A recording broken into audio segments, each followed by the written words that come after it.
Jai Shri Mataji.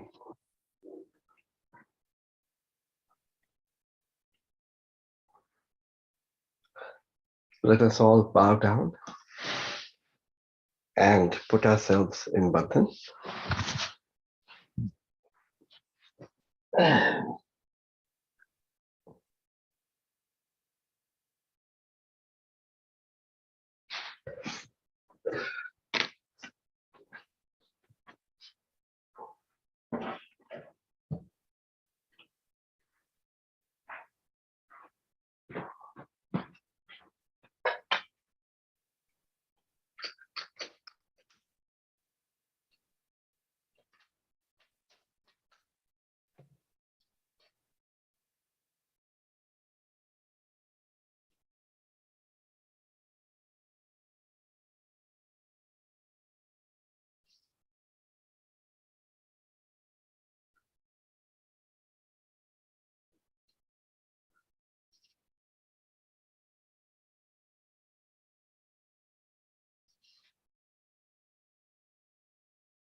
Let us offer,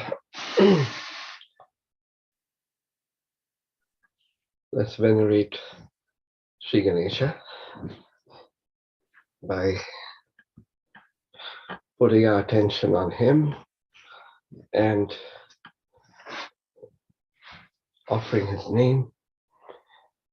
It should be such that whatever we do, whatever we say, wherever we put our attention, it should go into action.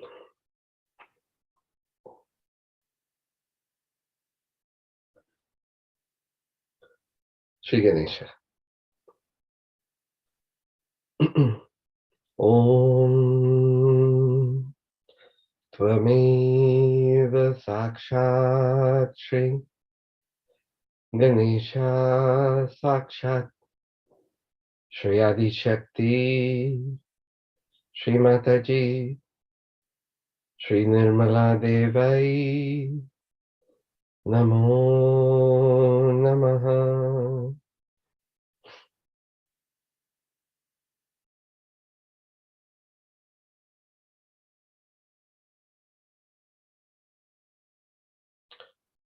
We take his name again 3 more times.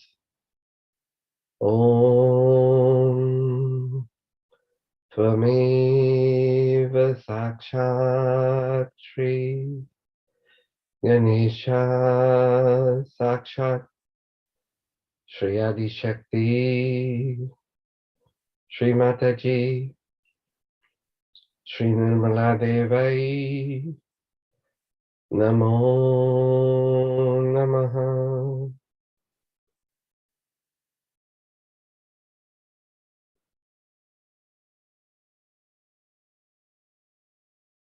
Again. Om Tvameva Sakshat Shri Ganesha Sakshat Shri Adi Shakti Shri Mataji Shri Nirmala Devai Namo Namaha.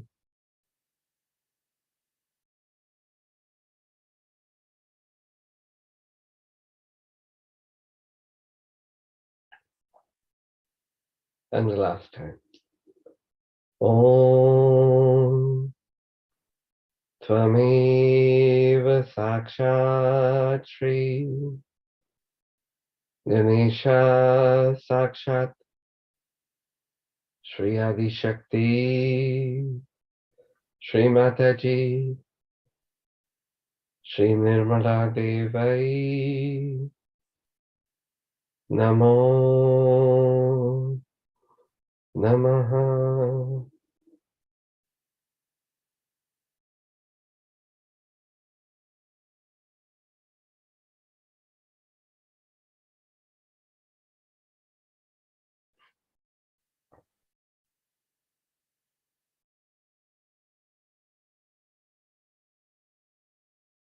Now within ourselves,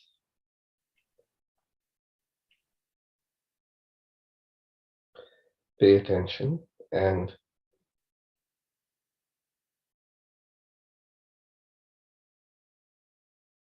let's have that state of enthusiasm, joy, because that's the state of Sri Ganesha. And that's where we should start from every morning.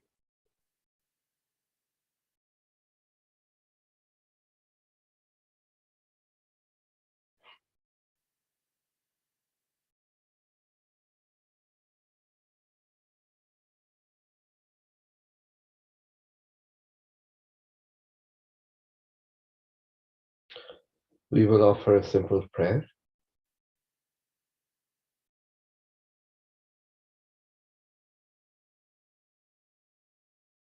O Sri Ganesha,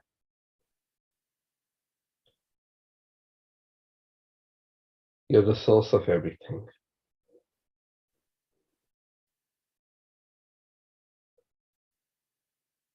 Kindly bless us and make us innocent.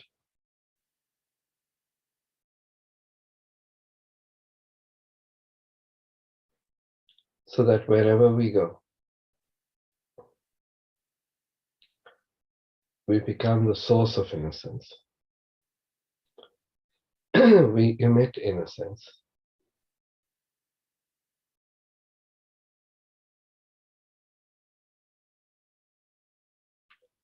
And we awaken the innocence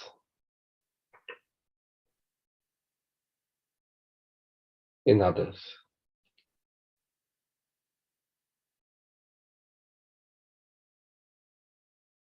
So that divine plan that everyone becomes innocent and enlightened comes to pass.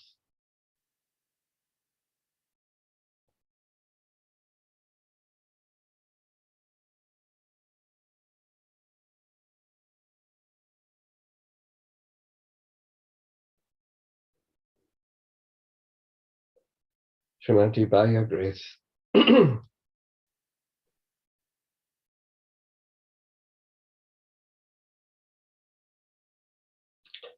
may all our desires be pure. May they all merge. So the foremost thing is our union with you.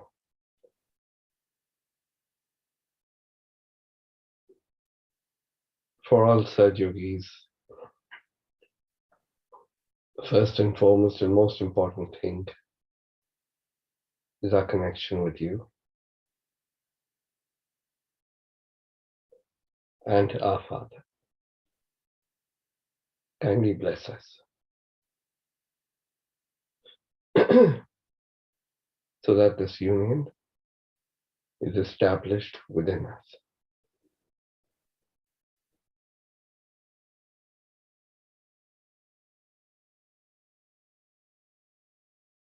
Kindly give us that power, that awareness,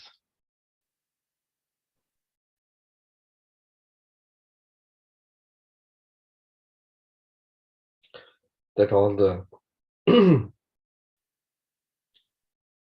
other things which may exist within us,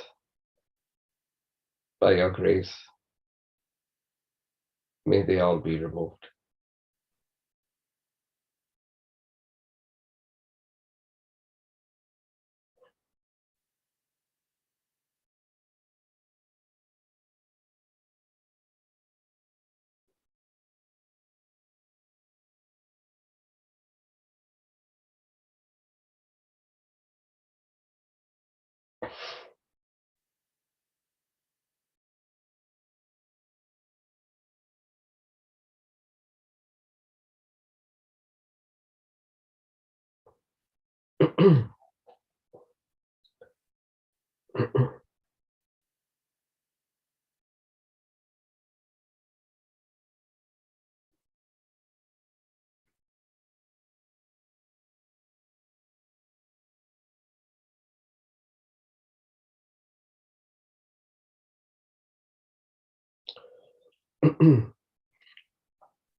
Today we'll have,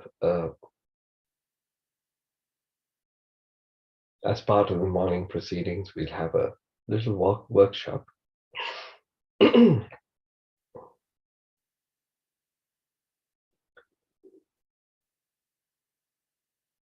we'll use the affirmations, first on the left side, then the right side, and then later on the central channel. The purpose is to improve ourselves so that all the deities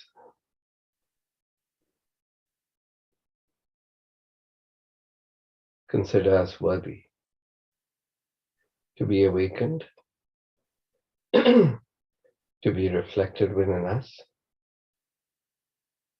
so that that state of consciousness becomes reality within us.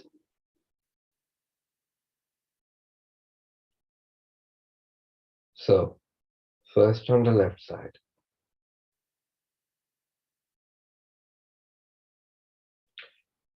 and as we move from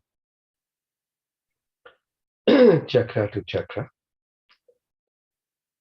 we can allow our attention to go to that point, either in the sahasrara or on the body, whichever is easier for you. We don't have to focus, concentrate, just the attention, and the rest, let the divine do what has to be done.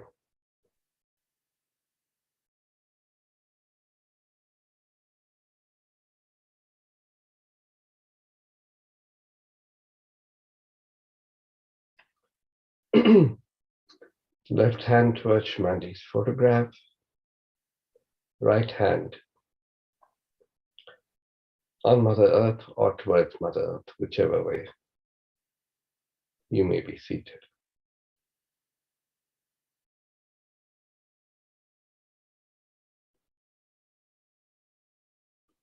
So on the Muladhara chakra,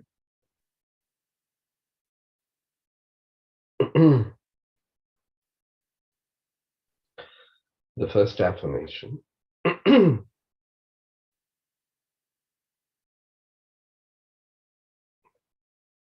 Srimati Ji,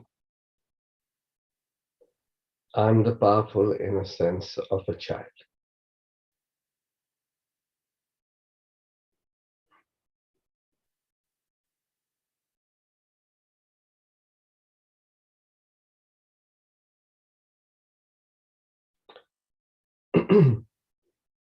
If you would like, you could say it silently within yourself 4 times, but it must come from the heart.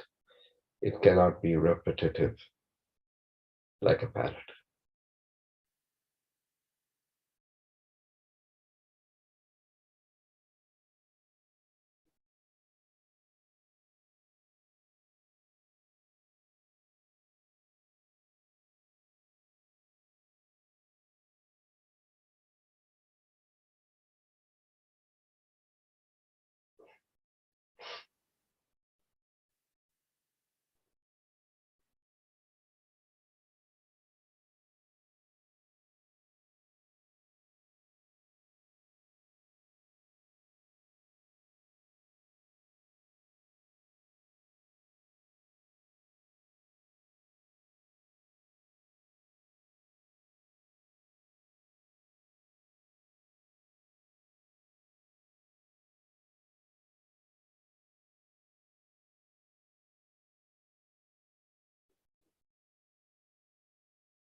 Now with the right hand, at the point where the pelvic region connects with the abdomen, which is the left Svadhisthana, press it with the fingertips.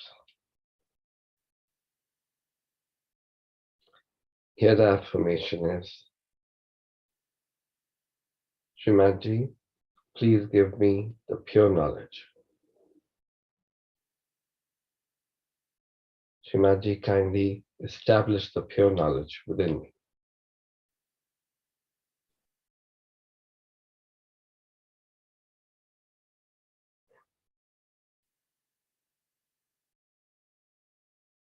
You can say it up to 6 times if you want.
Now move the right hand up to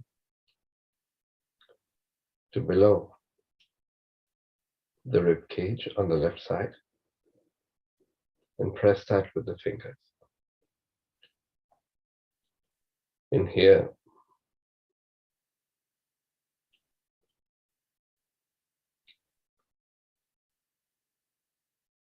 for the nabhi and for the void, the silent prayer within us is, the Shrimadji, I am my own master.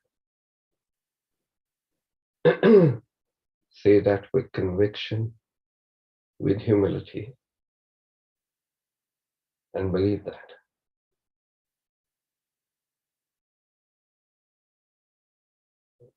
May say it up till 10 times if you would like.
Now we can move the right hand to the heart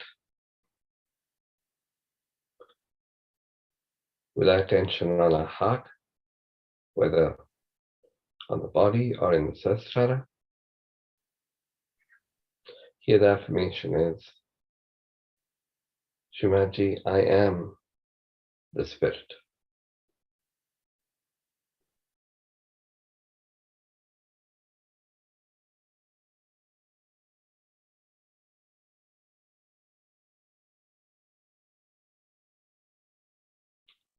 If you would like, you may say it up till 12 times.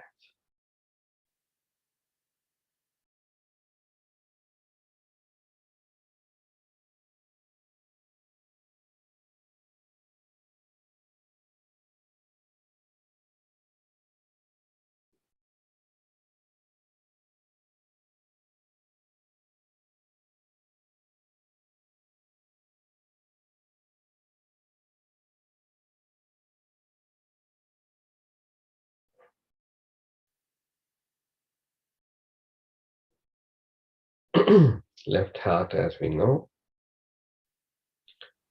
is the place of Shri, Shiva, and Mother Parvati.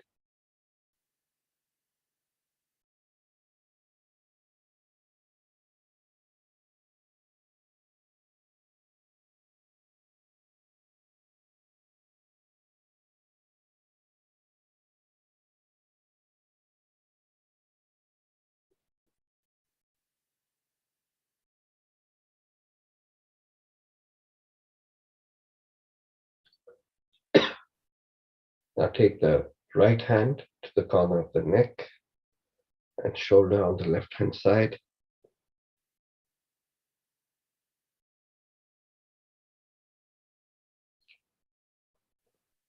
Press that with your fingers. And you can turn your head to the right side so there's a little stretch over there.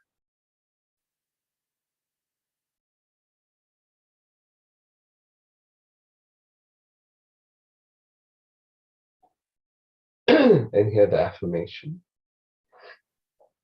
is, Shrimadji, I am not guilty,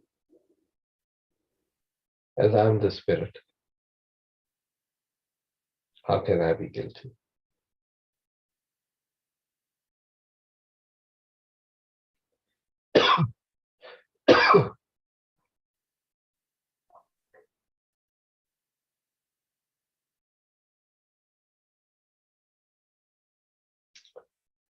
This is the place of Sri Vishnumaya,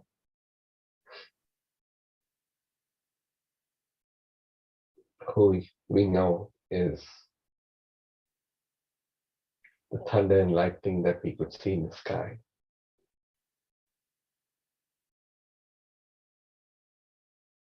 But she's also the one who urges us to announce the truth in a dignified way without any hesitation.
Now take the right hand and put the palm across the forehead. Bow down so that the head rests on the palm. Here the affirmation is, Shrimadji, I forgive everyone.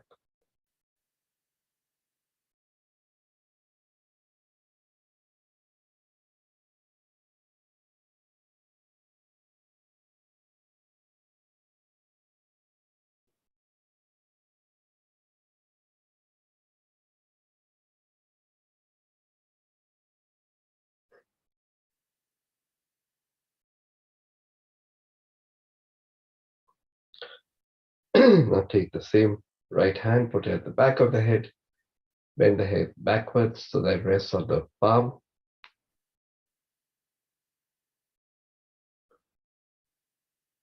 And here, from the heart, the affirmation is, Dakshimaji, if I have made any mistakes, kindly forgive me.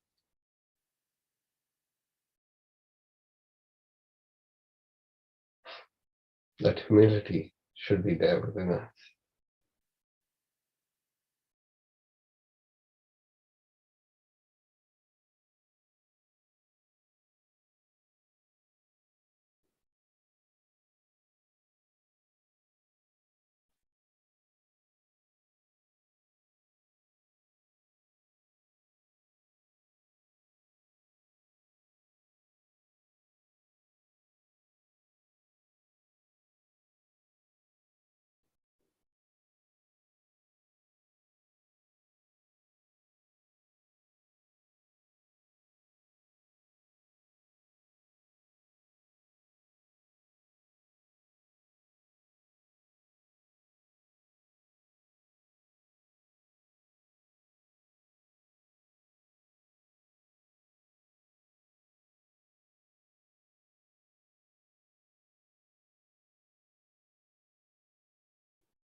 Now bow down the head, right hand, the palm on top of the head, and can rotate it gently in a clockwise direction. And here we request that Shmaji, you've given us our self-realization. Kindly help establish it.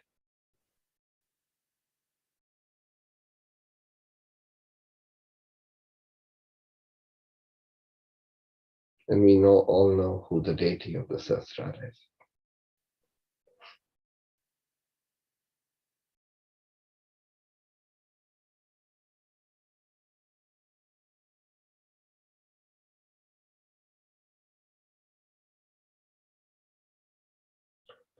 With our, can bring the hand down with our attention on the Sahasrara. The affirmation for the entire left side,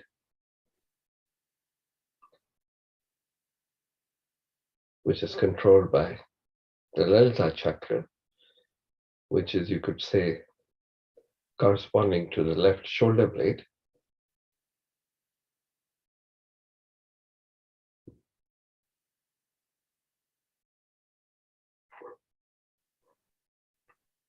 Here the affirmation is,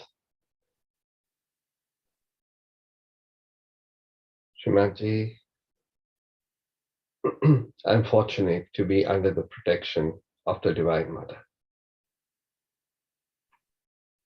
And that should be heartfelt. So it goes into action.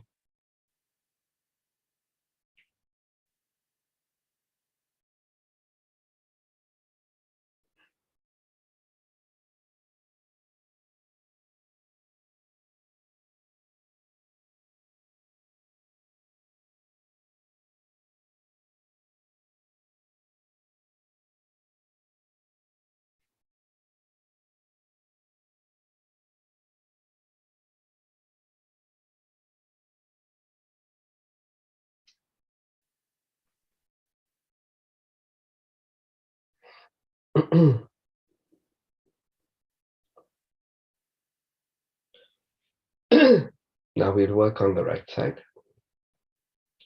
Right hand towards Shrimadji. Left hand on the Mother Earth. Or towards the Mother Earth. Again with the attention on the Muladhara.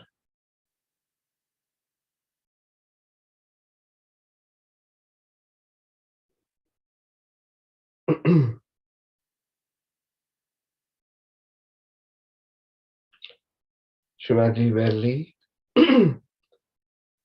you're the killer of devils and demons. This is the affirmation. Shimaji Verli, you're the killer of devils and demons.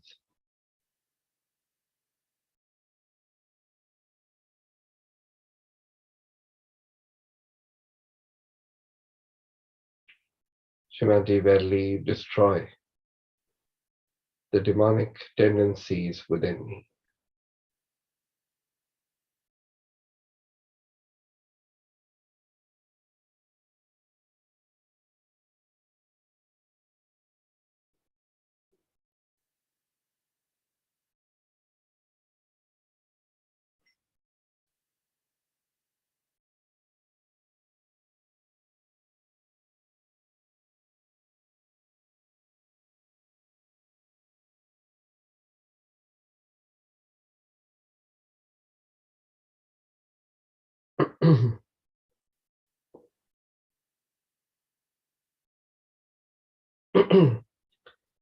Now let the attention go to the Swadhisthana.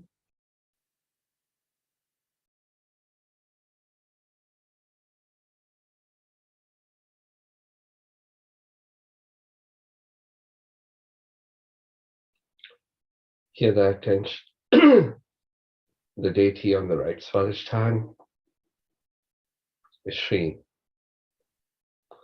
Brahmdev, is Sri Hazrat Ali and Sri Fatima. Same way on the right Muladhar is Sri Kartikeya.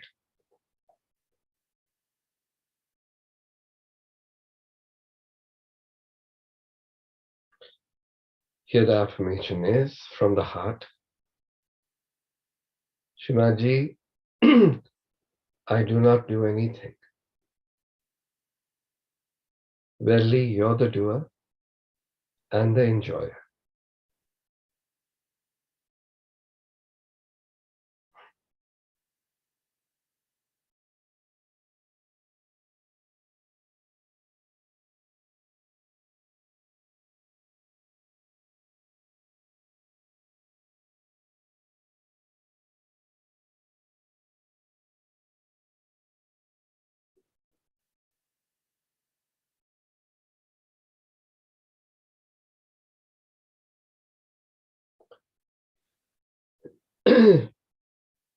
Now we let the attention come up to the Nabhi on the right side.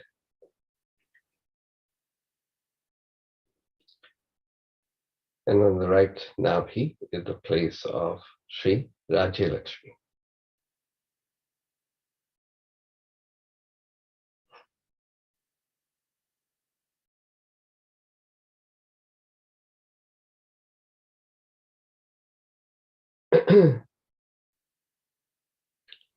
Here the affirmation is,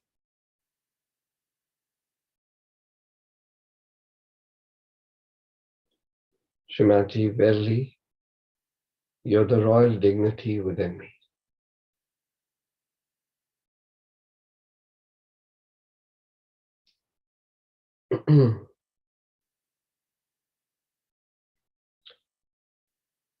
So we have to know that we must be dignified at all times.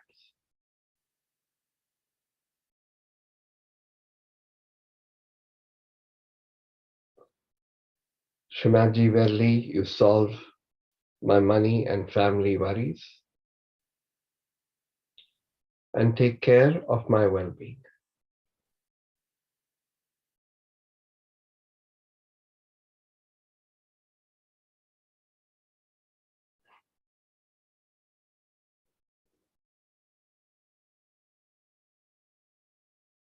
Just leave all our concerns, any challenges, whatever it might be, at her lotus feet. Just leave them.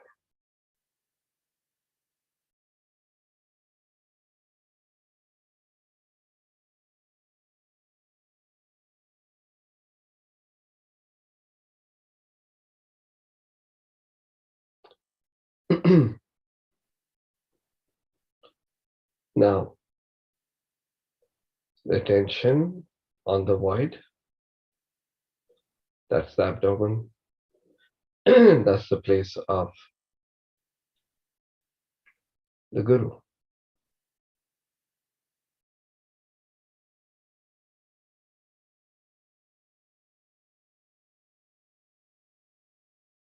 So here we pay obeisance to her as our master, as our Guru, the one who we obey and listen.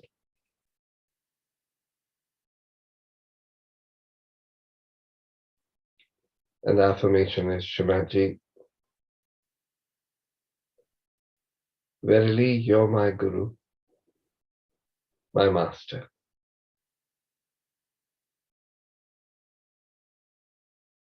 It is very important for us to establish this, because without the establishment and the obedience to our own Guru,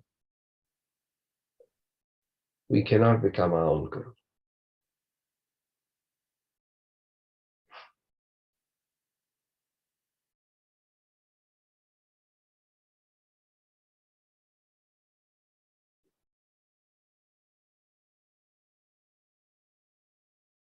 And we are so fortunate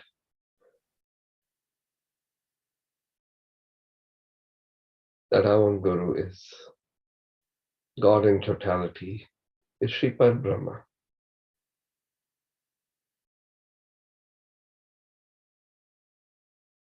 So it's in our best interest. That's the wisdom, to obey her without question, without alternative.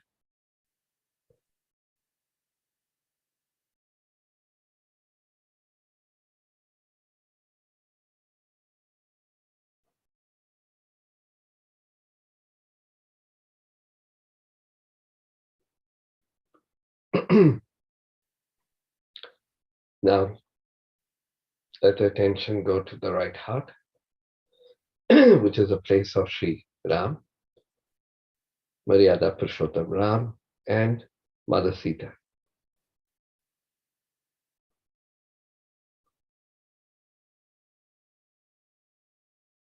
And here the affirmation is, Shrimadji, verily, you are the responsibility in me.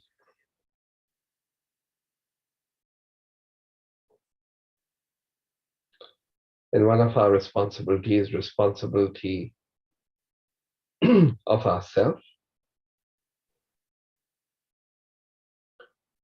and the responsibility to not only give and share, but to help establish that state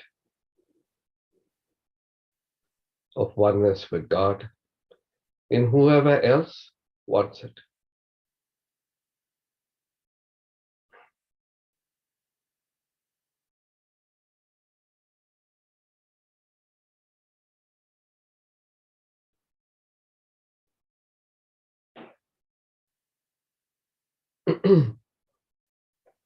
Shrimadji, verily, you're the boundaries of good conduct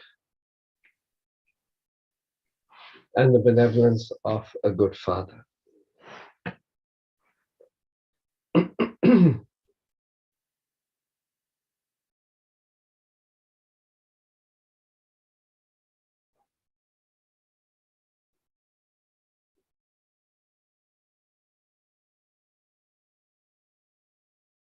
So we must always be righteous, righteous towards ourselves.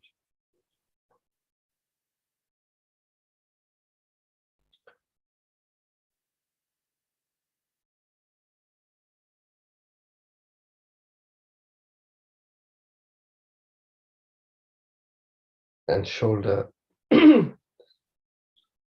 all our responsibilities, knowing fully well that the doer is Shrimadji, so we don't have to worry. But that's how we conduct ourselves.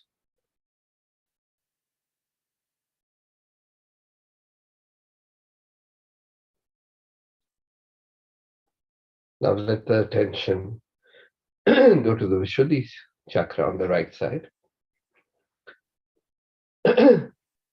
which we know is the place of Sri Krishna as Sri Vitthal.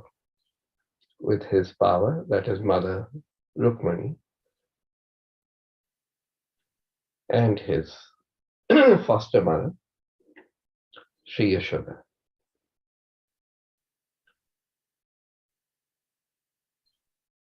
And here the affirmation is,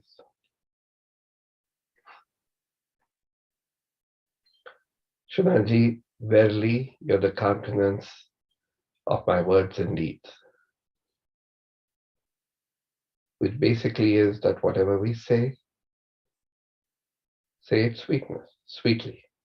So even we have to say the truth, which can sometimes be difficult for people to take. Say it with a smile.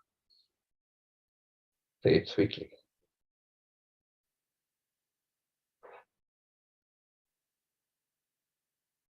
And be genuine about it.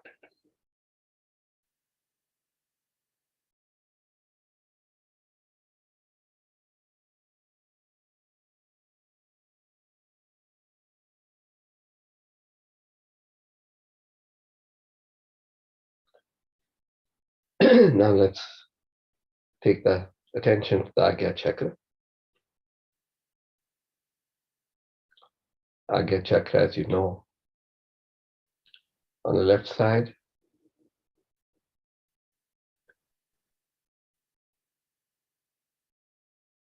is the place of Sri Buddha.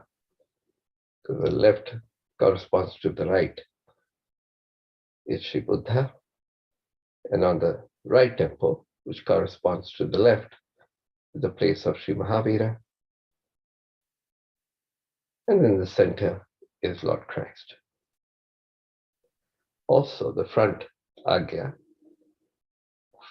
is Sri Maha Kartikeya. At the back is Sri Mahaganesha.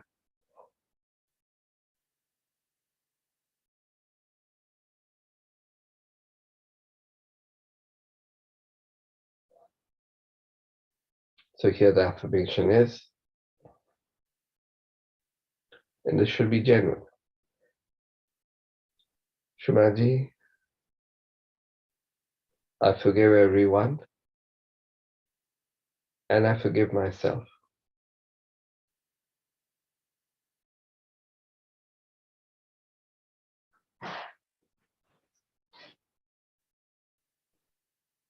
Shrimanji, by your grace, kindly keep me in your attention.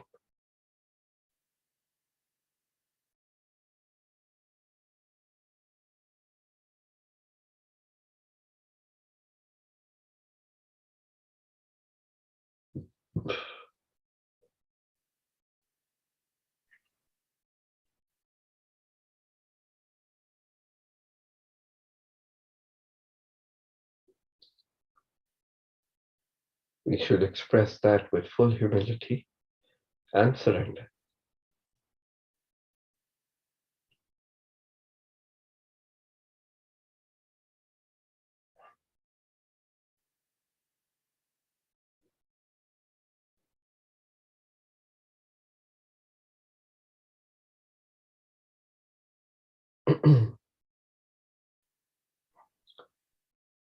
Now the Sahasrara, and we know who the deity of the Sahasrara is. Here the affirmation is, from the heart, Shrimadji, verily, you're the victory over all the challenges to my ascent.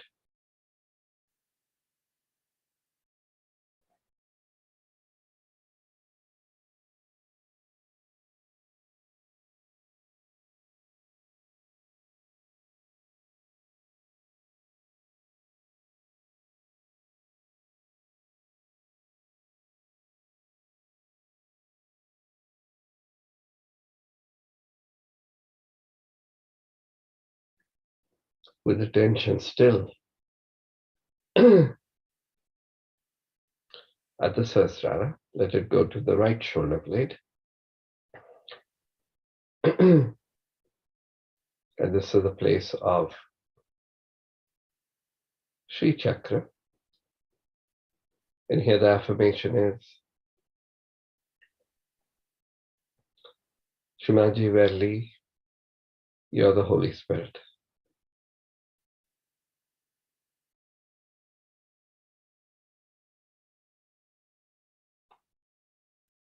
Shimaji, you do everything. I do nothing.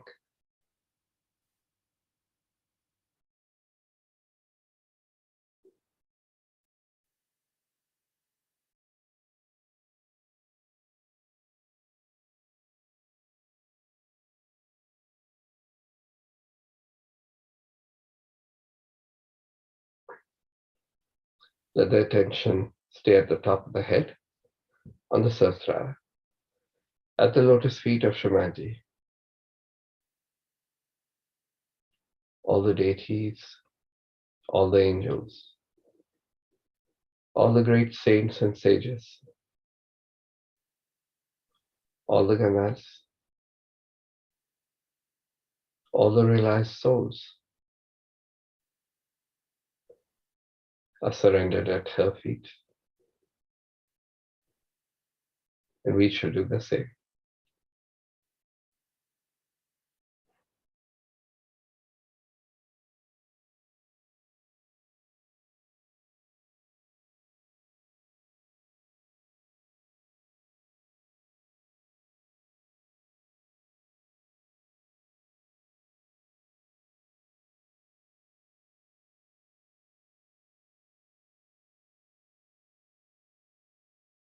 Just bow down at her feet within ourselves.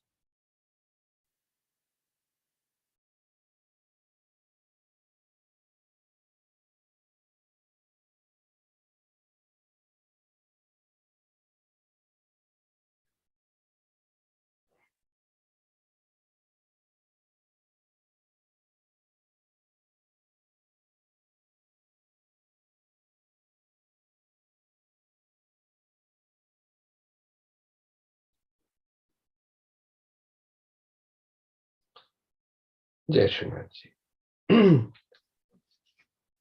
Prasad, we can play the talk.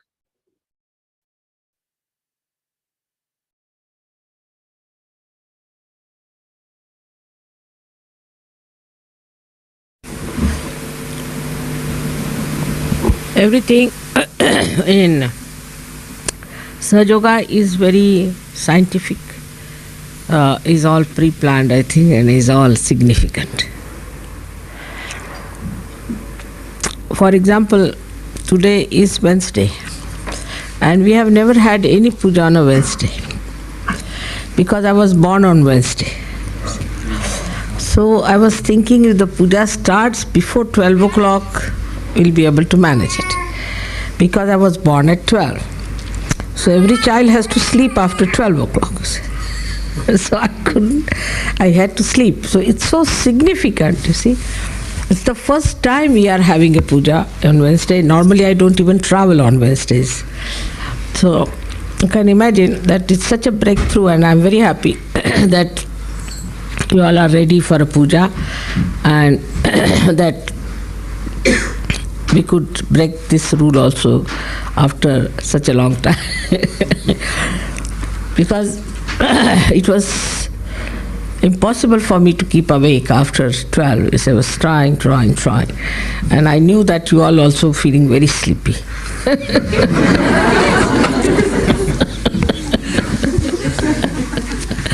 So it's so mutual and it's so simple. All right. So today we have gathered really remarkably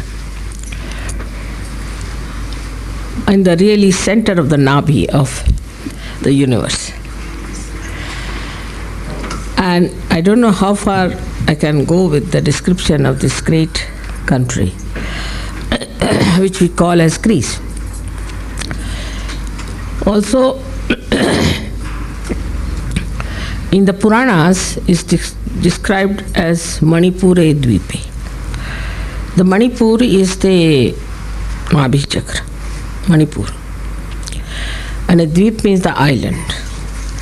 island of the Manipura stays the Athena. And there is a temple of Athena, all being described about her temple, about her jewelry, dress, and everything. So it's already in the Puranas described, this Athena. As I've told you before, Athena means the primordial mother. So now, one may say that why the primordial mother Adishakti should be on the Nabhi chakra of the universe. One may ask a question like that why she is placed on the Nabhi chakra. Because in the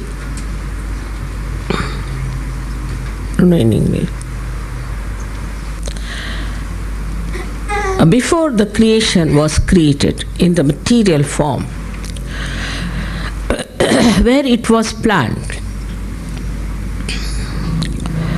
then there was something of the, what we call is the Vishnu Loka. Is the Loka or the area where Vishnu ruled. And in that Vishnu Loka, it was decided that Adishakti should first come in the form as a cow, and then she should descend in the area called as Gokul, which is Vishuddhi Chakra, first, and create vibrations there. Now, in the material form, the Gokul was where Sri Krishna lived in his childhood. So, in the material form, Athena itself lived in the material form. I am not saying in the formation before. In this area to create the vibrations. So it is not only she was a goddess, but she lived in this area to create the vibrations for the Nabhi, to create the universal compassion and love and all her qualities. Now, as you know, every aspect of the goddess has different qualities. And as you can see that Mahakali has the aspect of comforting, and Mahasaraswati is counseling, and the Mahalakshmi has got for the redemption, for the awakening. But the Adishakti's work is to unite everything, to integrate everything. And to integrate all those qualities, the Adishakti herself was in material form, came on this earth, in this part. And that's why they knew about Athena. But as it is, I don't know what are the stories they have. They must have some mythological stories about Athena, that she lived like this or whatever it was. And this is where she created the Devaloka. Devaloka is the area where Devas were created. Like she created Indra. You have heard the name of Indra. Then Varuna. All these Devalokas she created in this area. Not in India. Devaloka was created on this side. And Ganas and all these people were created on the side of Nepal and all those places, on the left hand side.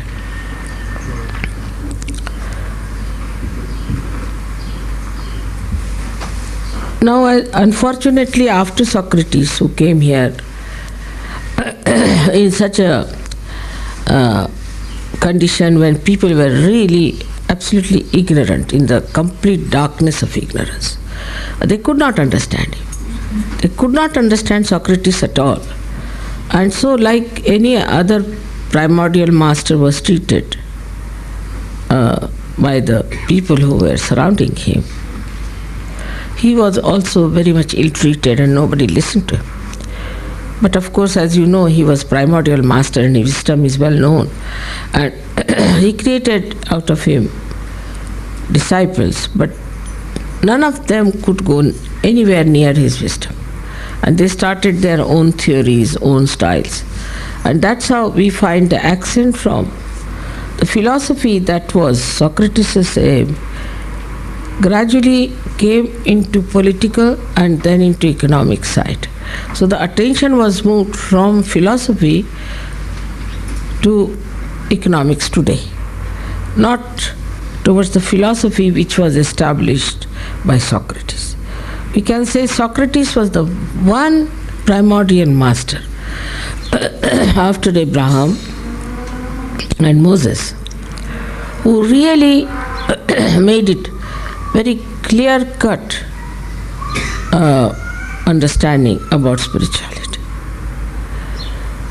Of course, Moses and Muhammad, Abraham had different problems. Like Abraham had problems of talking to people who were really very, very ignorant.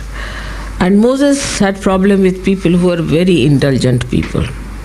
So he had to pass laws of Shariat. Moses passed the law of Shariat. And if you read Bible in the, I think in the first verse only it is written about Shariat. In the Irmaya, third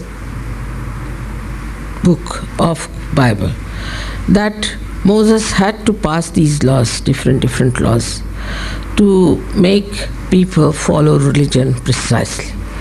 So he did not argue. He did not say why you should do it. Didn't give an answer. You do it like that. Because he thought these people are so ignorant that you cannot leave it to their freedom. That you understand this or that you see the point. He could not do that way. So he just said, all right, these are the laws, these are the things, and you have to follow. If you don't follow, then you will be killed, your hands will be cut, this will happen, that will. Because the people were of that time. Now then you see how gradually, at the time of Socrates, people had evolved. They were much better people. So he could talk to them about something of wisdom, of honesty, of righteousness, of peace, of so many things he talked. And he could talk because people were worthy of that. Otherwise, he could have said, all right, you do this, you do that, you do that. But see the difference also in the circumstances, how what has happened. In the first circumstances, when Abraham had problems, then the people were absolutely good for nothing. Absolutely good for nothing. So he didn't know what to do with them. So only you can see in the time of Abraham that his own lifestyle is, that was just a system where the family was building up and the relationships were building up, and he tried to work it on that level. Then at the time of Moses, people evolved much more. They evolved, but still very ignorant. So they evolved to this point that he did not have to talk the things that Abraham talked. So he talked to them about getting out of Egypt, taking their freedom, getting out from there, and going to a place of more tranquility. But when they did that, he found these people on the way. When he went to get the 10 Commandments, when he came back, what he finds? Are you sure this is what you...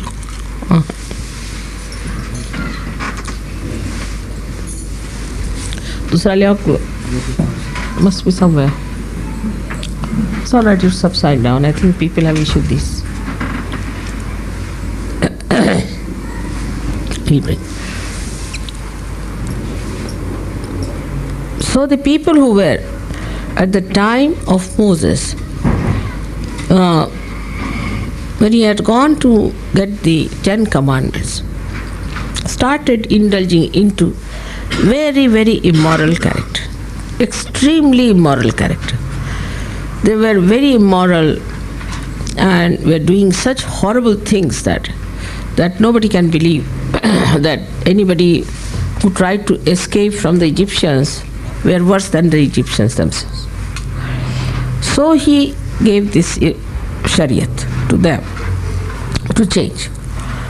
Now then came the time when people were, despite all that, people were not so good, we can say, at the time of Christ. But they were not so immoral. They also could not understand Christ. So you see, despite all the human evolution, the human awareness evolving, the understanding about spirituality was very poor. And you could not talk to them. Now you can also see the circumstances of things. When the circumstances are such, like at the time of, say, Moses, that people are extremely immoral, they are doing all kinds of bad things, they are not bothered about their own destruction. The incarnations had to move absolutely to the right because they were so left-sided. So the incarnations had to move absolutely to the right and say that if you do like this, this we'll have to do, the violence part. So they took to violence. So the circumstances made the reactions of the people. Also the awareness of human beings. So many things worked it out. Say, for example, when Athena came on this earth, her job was to create an integrated force which will have the whole Chaitanya spread like an integrated force. So that when it will be all disintegrated later on, it can integrate. So the Greeks have a job, special job, is to integrate.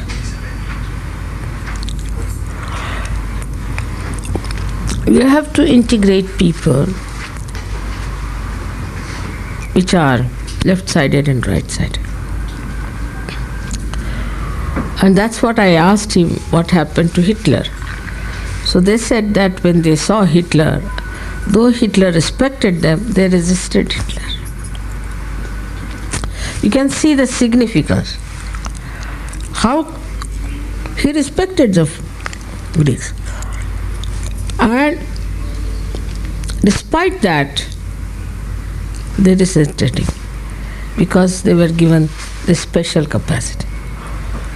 Same thing with Greeks, they went to, except Alexander only the one who tried to invade India. And because of a Greek nature, he receded back. You see, it's a Greek nature that they can go so far and then not. Because they have an integrating force. The same thing as I was asking him about what happened with the Turks. They had gone into Turkey, but they receded back. So this power of receding back and is the integrating power. By you integrate within yourself both the qualities of the left and right, and you balance it, and you see, no, that's all right. If you have to be in the center, we should go up to a point and come back. And this is a very basic quality of Greeks in every respect. if you take their shipping, they're very aggressive in shipping to begin with. Extremely aggressive people, and Greek ships were known for not maintaining at all. They were not very law abiding. So they were never used to maintain their ships, you see. And always under trouble, the Greeks. That in the shipping they were known to be, the Greeks are ships which are all falling off, you see, and rattling. So perhaps they were aware that now the shipping is going to go down. So no use maintaining these ships, you see. Then when the shipping went down, you see, this is on an economic level, I am saying, how they worked it out. They sunk their ships and got the money out of insurance.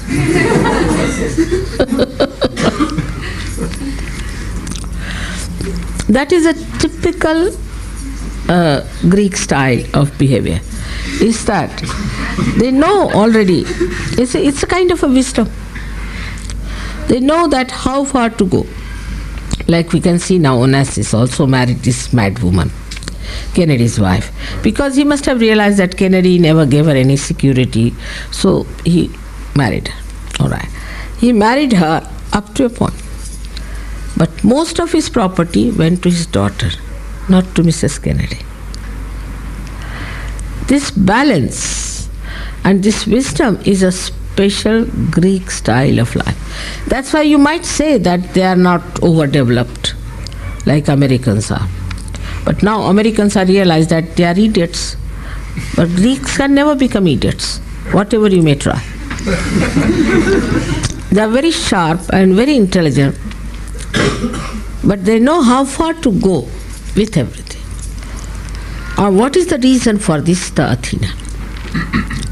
So Athena is the one Adishakti, and she created Ganesha here. And the balance of the universe or all the dharmas is in the Nabhi Chakra. And so the people over here are very balanced. You can find them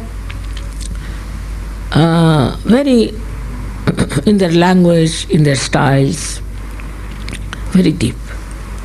One may say because they are traditional people, they have long traditions. But Egypt had also long tradition. Of course, Egyptians are, in a way, wiser than all other Islamic countries. But not like Greeks. Not like Greeks. We have Chinese also who are very wise. And they are known to be people of deep understanding. But they are not like Indians. So what is lacking in all these people is the depth of awareness. Because though in China also Mother of Mercy came, and she really bestowed blessings upon them, and China rose also afterwards into her own glory and became quite a good industrial, developed country, we can say, very powerful.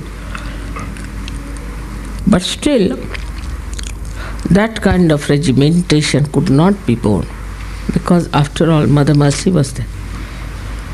Do you know, you have one Mother Mercy to give, you given me one, Kuan Yin, same thing, Kuan Yin, and she's the same thing called as Mother of Mercy.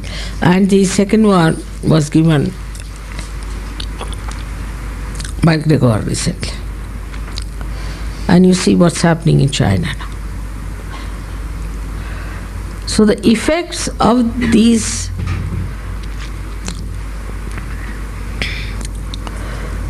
deities which existed in different countries at different times are felt only in Kali Yuga in the best way. Now you may say that why should mother come last to Greece? Because now Athena is in the Sahasrara. So you have to go not in the Nabi. So I had to bring Sahasrara here, isn't it? Sahasrara is the last chakra one has to achieve. So I thought that let Greeks grow up to the Sahasrara point. So we have to establish Sahasrara in Greece. And thus it's a very powerful work we have to do in Greece. Because actually at the time when Athena came here, it was not Sahasrara, it was Nabhi. Because she was actually on the Himalayas, came from the Himalayas.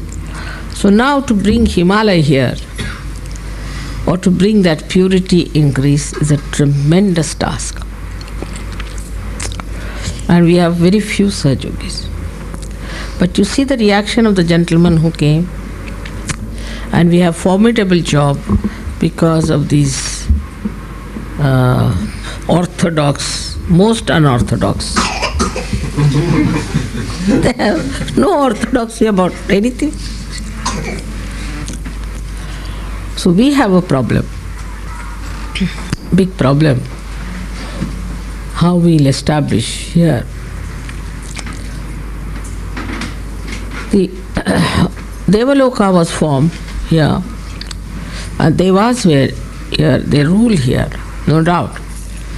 But in the human awareness, they were brought down to the human level. Like Zeus was Parshurama, the one who was an incarnation to announce the advent of Sri Rama. And he came before Sri Ram, died also very much before Sri Ram. But they painted Zeus as a man who was a womanizer. So all gods were brought to the level of human beings, restored with all the weaknesses, see? Actually decorated with all the weaknesses, like that. And that is responsible for the downfall, because this part of the country is on the pattern of Devaloka, reflection of that. But this Devaloka is now, we see, has become just the opposite. Because deities have been brought down to such a low level, to such degrading level. Even the mythology also in India talks about them like this. Not to such an extent. Like Zeus they don't talk, but about Indra they talk. And like Indra's description comes like this, that the king Hiranyakashipu's wife was living, his wife, Hiranyakashipu's wife, was a saintly lady, and Hiranyakashipu was ruling in the area of, we can say, Kandahar and Afghanistan and all these places. And from here, Indra went down and took away the wife. I mean, they incarnated, the gods incarnated here. And Indra went down, took away the wife of Hiranyakashipu with him to save her. And he went down and stayed in an ashram in Maharashtra,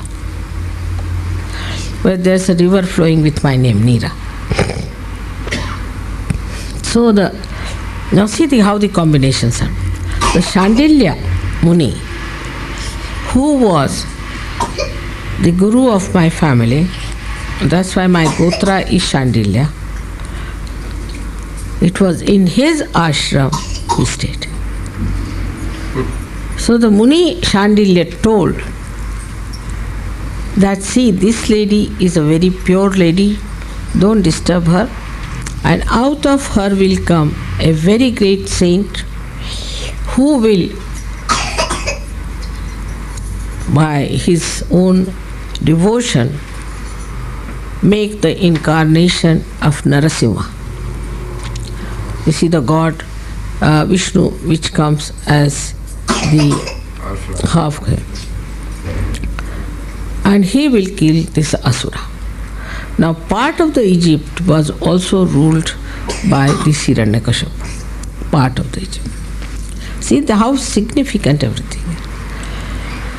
So this Narasimha came, when you know about Prahlada's story. All right. So this little boy played there around and he made some things, and there's a temple very near. You have seen Narasimha's temple. Narasimha, yes. And that you have seen the statue made out of sand. Yes. That was made by Prahlad. And he came into the dreams of someone and said that in your temple, you please put the statue I have made.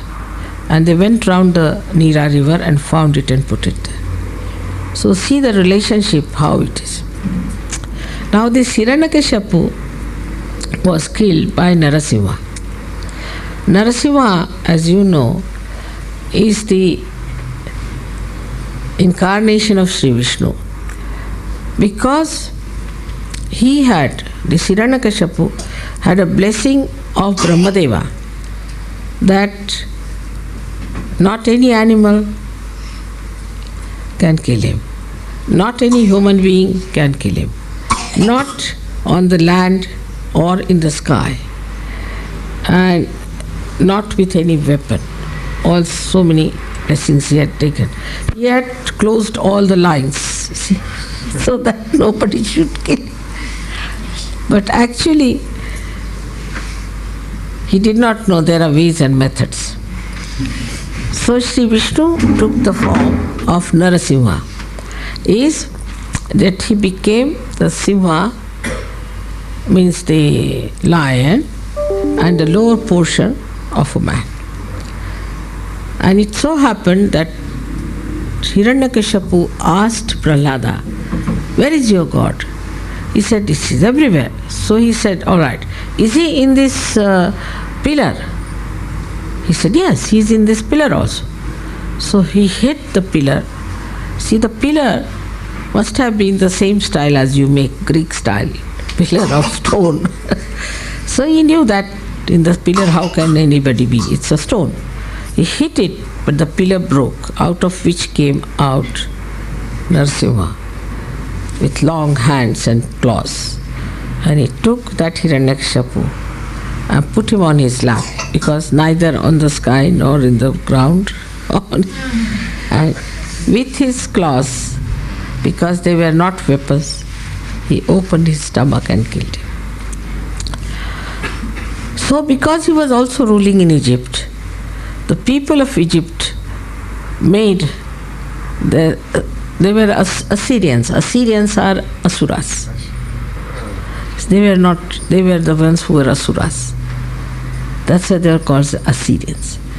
So they made the statue of their god Sphinx the other way round than Narasimha.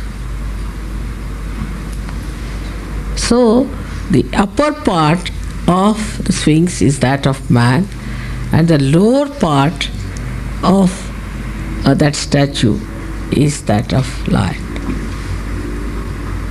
This is very ancient story I am telling you. So how the Greeks went to India long time back, because all these devas were Greeks. And these devas were like Indra, what he did, then Varuna and all these things.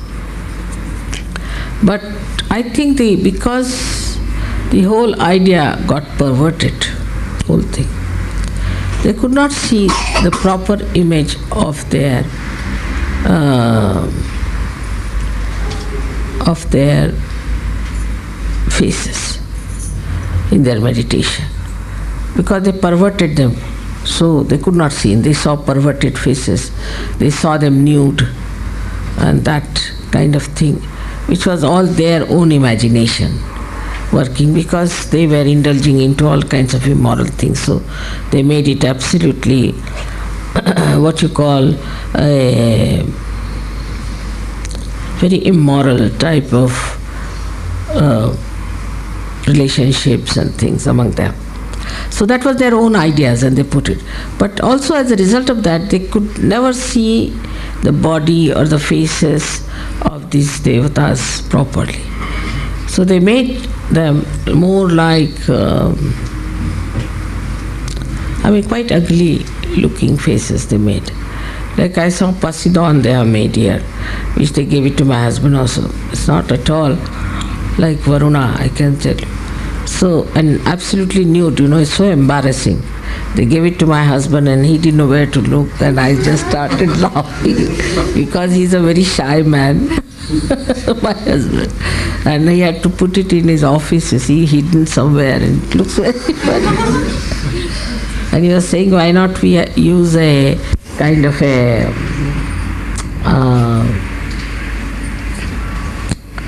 covering with some silver. I said, it's an antique they have reproduced. You can't do through an antique. He said, all right, where should I put it? I said, put it in some corner.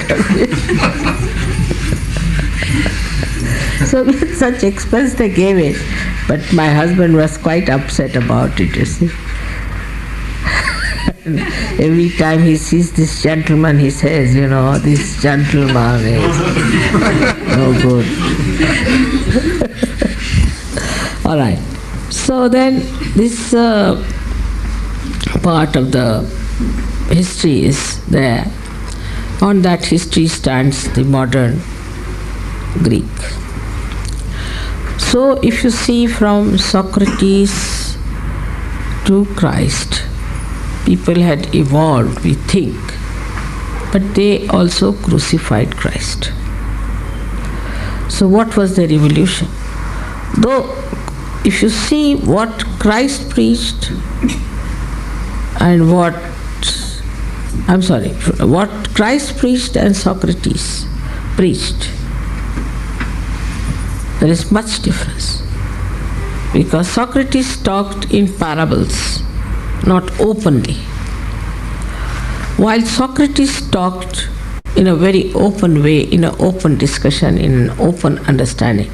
That shows only that the people could understand what he was saying. But still, he was also killed. Socrates also was given poison, and he was also killed. So that shows that at that time also the people in charge or at the helm of affairs didn't know what was reality.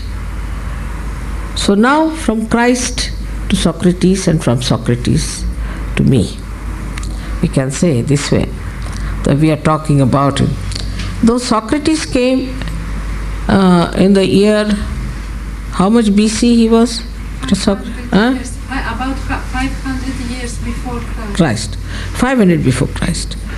So might be that Christ must have felt that Socrates, he talked so openly, so nicely to people, as because he was primordial master. He realized it. So he talked in parables. He thought that no use talking straight like Socrates, because see, they are very straightforward people. The primordial masters have to be very, they are by nature extremely straightforward.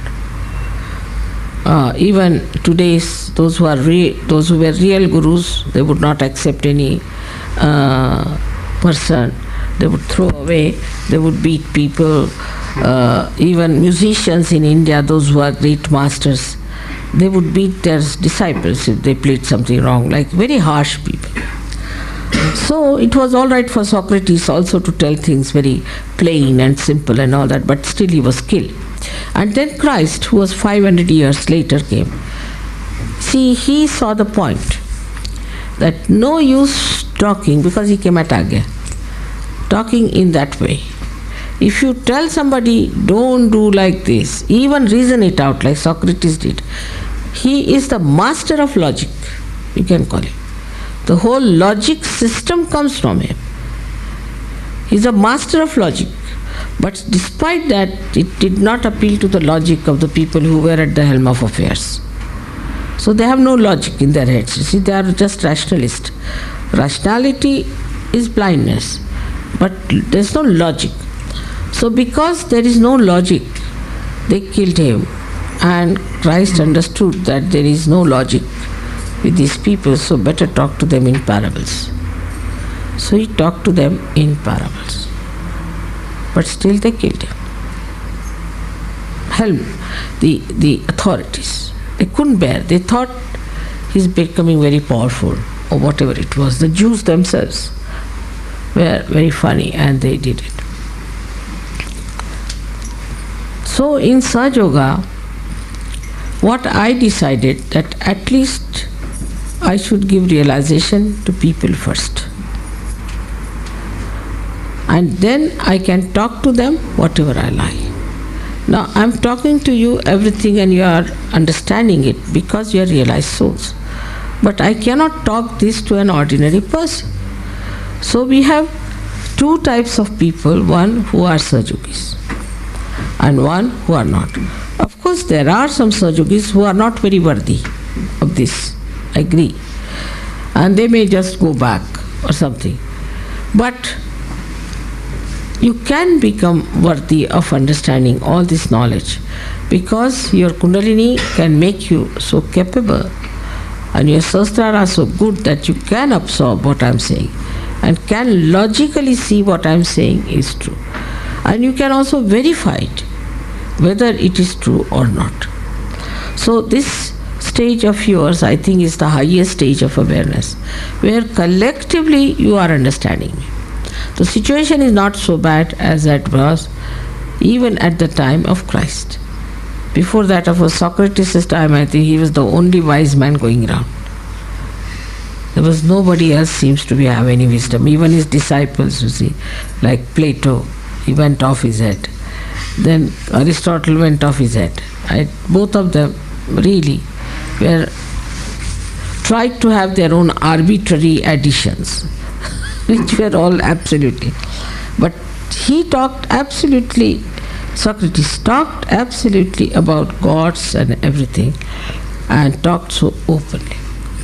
Then, in the same way, we can say the primordial master state is that we have Muhammad Sahib. He was also killed.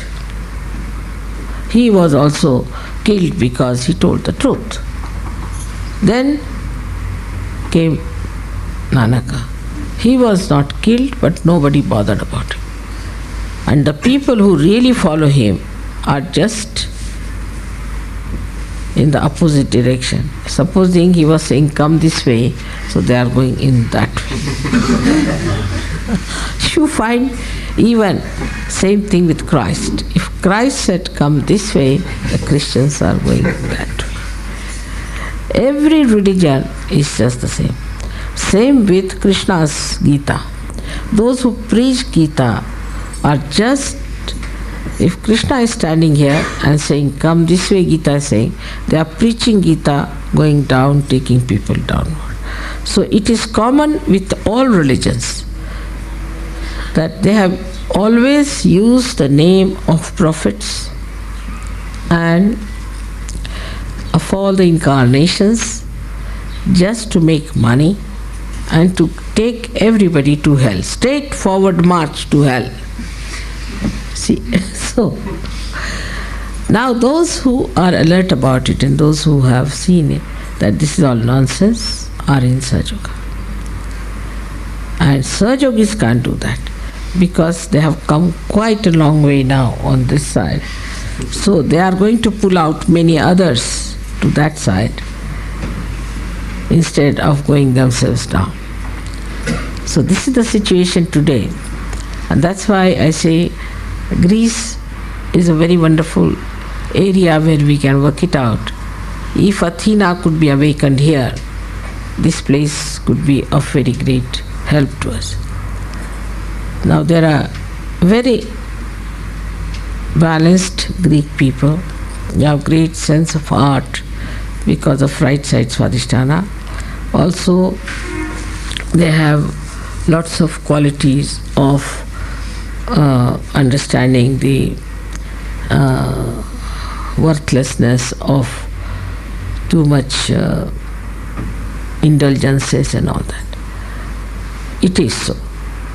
But the immorality grew now because they started copying Westerners. Otherwise, the women here were very moral women. This is only in these 20 years this change has come. Before that, the women were very moral, very good women lived here. And some of them are now in India, as I told you. They came with Alexander. And they were very good husbands and wives and very good families. This is only, I don't know why, about 20 years or 25 years at the most you can say. The Kali Yuga is showing its effects here also. But it's a very solid country. And still they respect a woman who has character. Respect her. They may use a woman who has no character, but they respect the woman who has character. And also respect the mother. So there are lots of qualities in this country which are still existing, in some places lingering, and some places effective. So the job of Sahaja Yogis is to somehow or other evoke that integrating force in them of the Athena, and I'm sure we can purify this country. May God bless you.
Bhairavi है भवानी दयानी।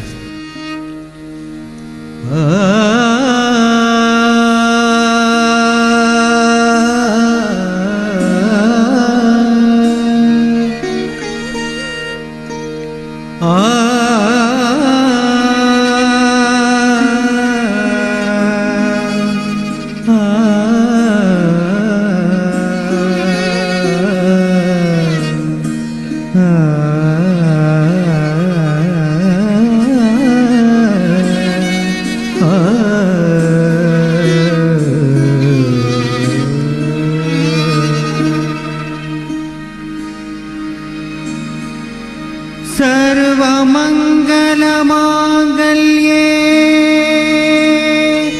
शिवे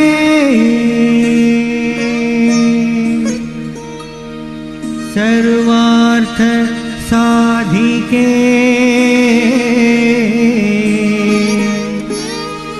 शरण्ये त्र्यम्बके गौरी नारायणी नमोस्तुते।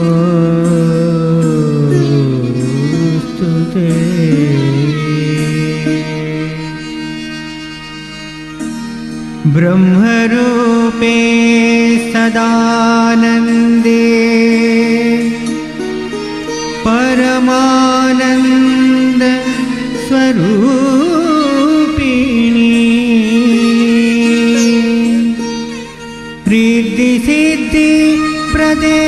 देवी नारायणी नमोस्तुते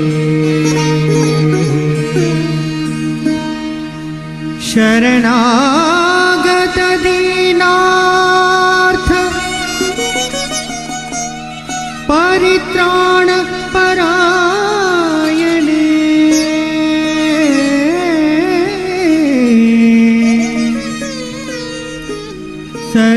सर्वस्वार्थी हरे देवी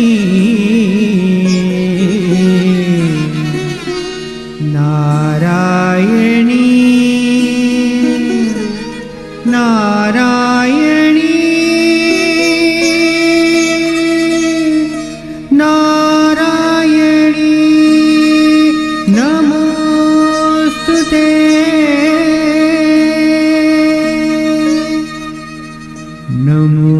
नमोस्तुते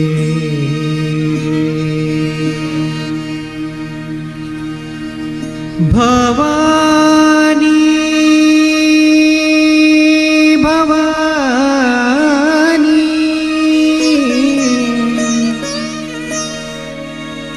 भवानी भवानी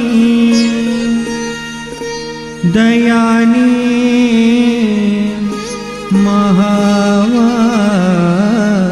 महावाक्बाणी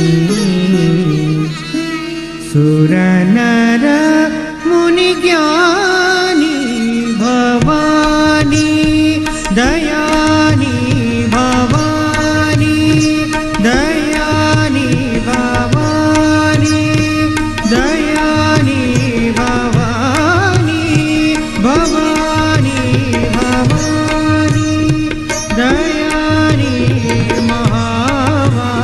महावाक्बाणी महावाक्बाणी सुरनर मुनि जनमानि सकल बुद्धज्ञानी भवानी दयानी भवानी दयानी महावाक्बाणी महावाक्बाणी सुरनर मुनि जनमानि सकल बुद्धज्ञानी भवानी दयानी Bhavani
tadani dani tom tanana derana tadani dani tom tanana derana tadani dani tom tanana derana tadani dani tom tanana derana tadani dani tom tanana derana tanana derana o dani dani tadani dani tom tanana derana tadani dani tom tanana derana tadani o datana ni tatana ni tatana o datana ni tatana ni tatana tadim bim tanana tadim bim tanana tadim bim tanana tanana ran tanana dir dir tom dir dir dir dir dir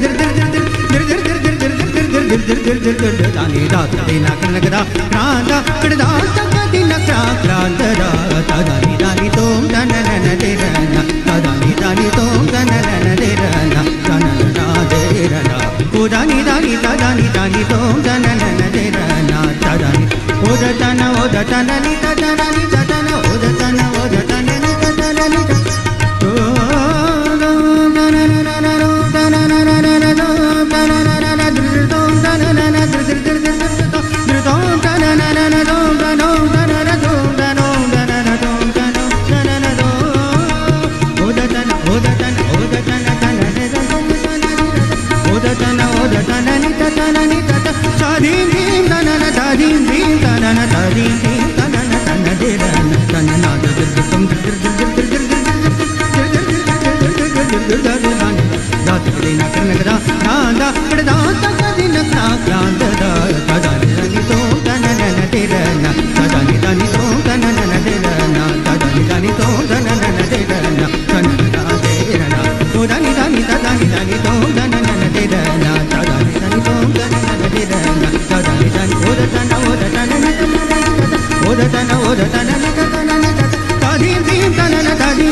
Now we know that when Shrimanji expresses herself as Shri Athena, as Shri Durga, as Shri Jagdamba, the mother of the universe, we are under her protection.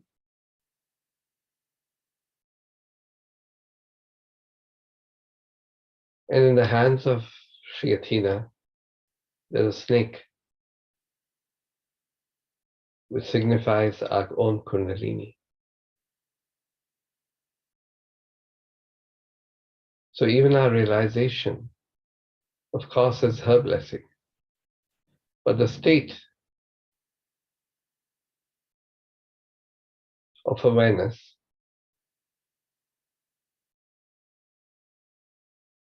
also comes from her, and also to some extent depends upon us as to how much we embrace that which is pleasing to her, that which is evolving. Not only ourselves, but the evolution of the whole human race.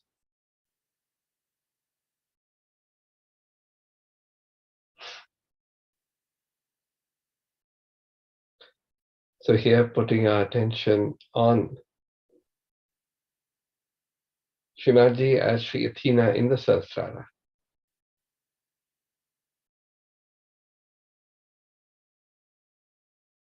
request, pray genuinely from the heart that O Shivaji kindly integrate all the living forces within us.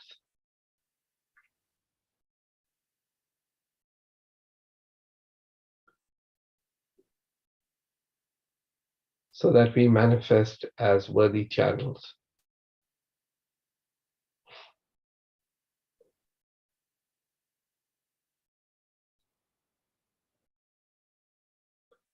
Rise up within ourselves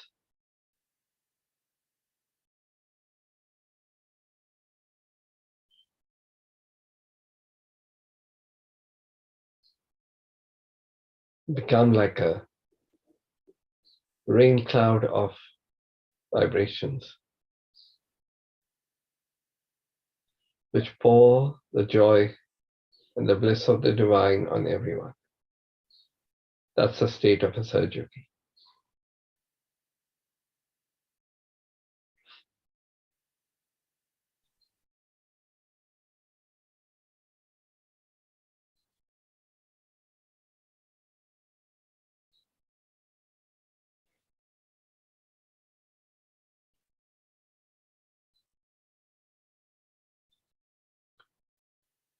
That Shivaji kindly integrate us within us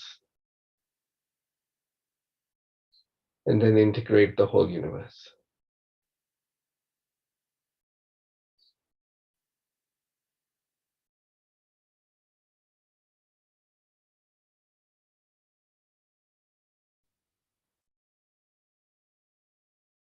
We'll offer the mantra by taking the name of Sri Athena. Om Tvameva Sakshat Shri Athena Sakshat Shri Adi Shakti Shri Mataji Shri Nirmala Devai Namo Namaha.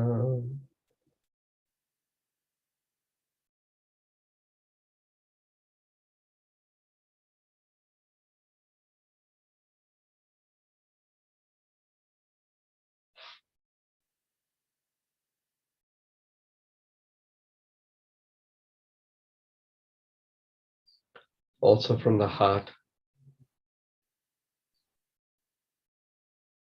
let us not only invoke, but also be worthy of the grace of Srimadji as Sri Kuan Yin,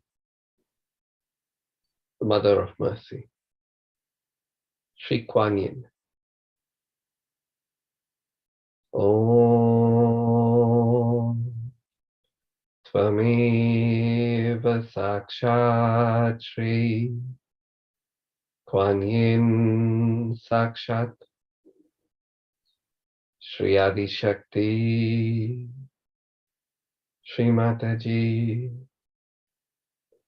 Shri Nirmala Devai Namo Namaha.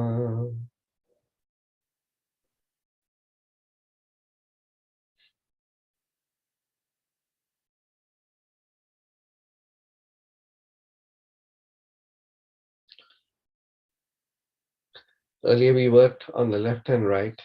Now we'll be on the central channel, which is the integration.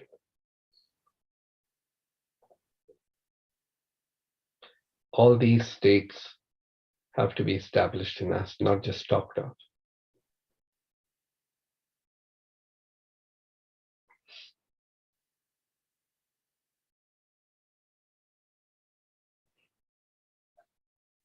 So with left hand towards Shimadji, right hand,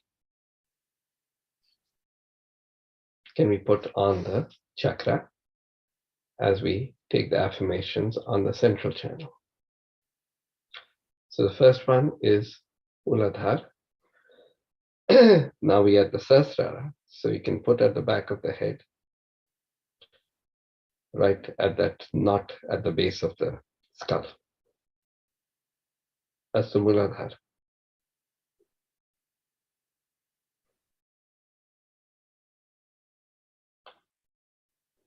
And here again from the heart, genuinely,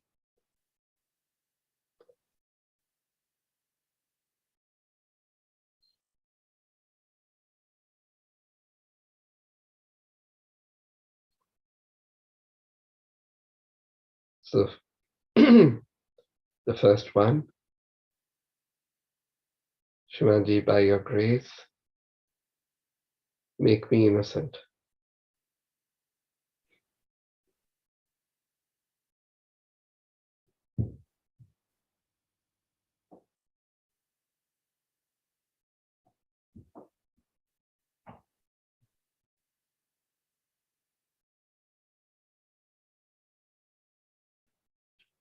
Now the second affirmation, you can say this silently within yourself. Shivaji, by your grace,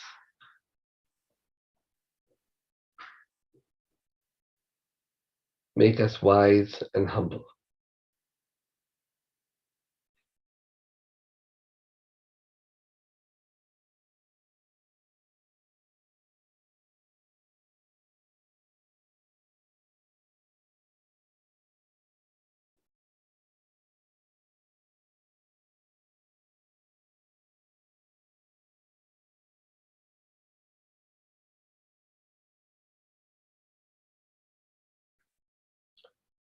Now the third affirmation,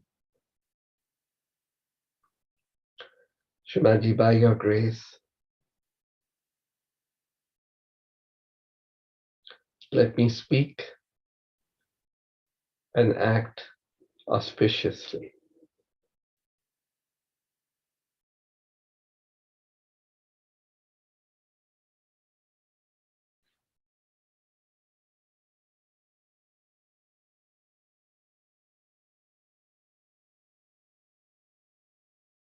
Now the fourth affirmation,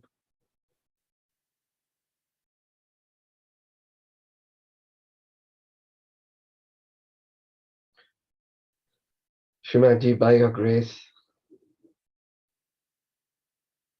let me just be as I am, the pure spirit.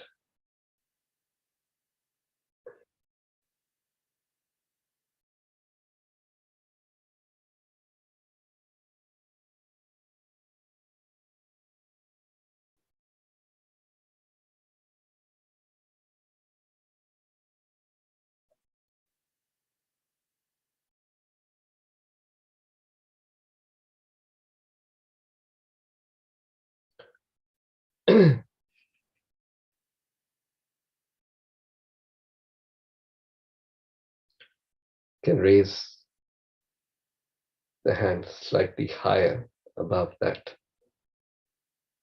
base of the spine where you can feel the knot, just a little higher than that. That's the Swadhisthana.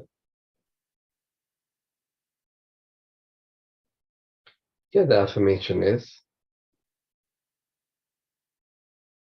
from the heart. Shivaji, by your grace, kindly give me pure knowledge.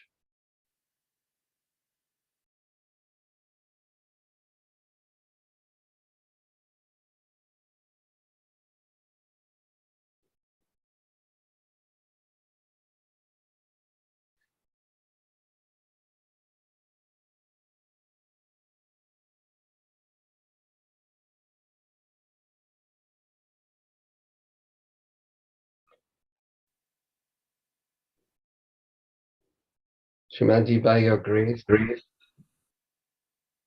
give us the pure desire.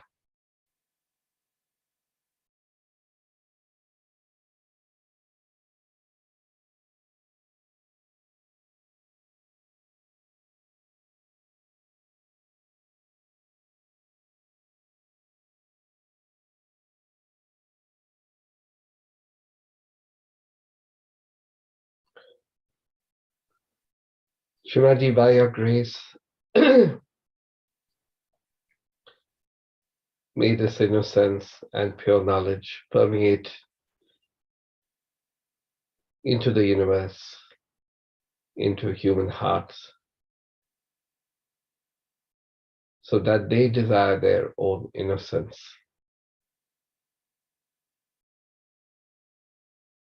And want the pure knowledge.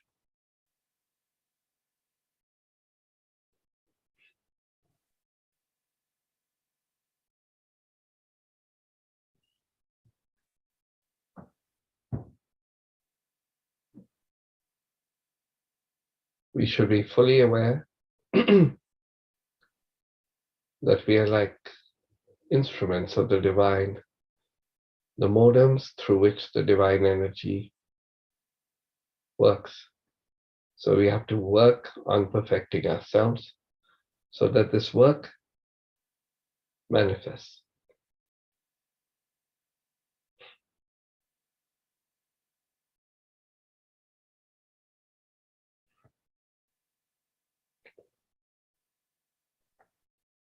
Now a little higher.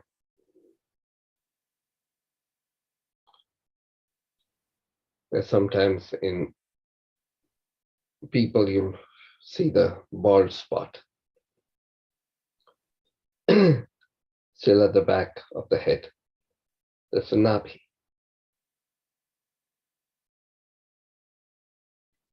Here the affirmation is, Shimaji, by your grace, I am peaceful, satisfied, and balanced.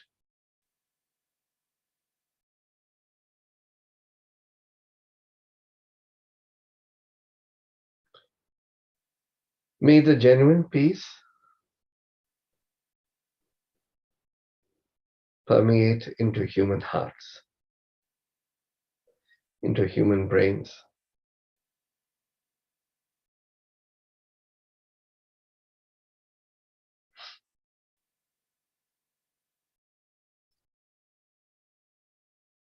so that they value peace and stop fighting and playing all kinds of games.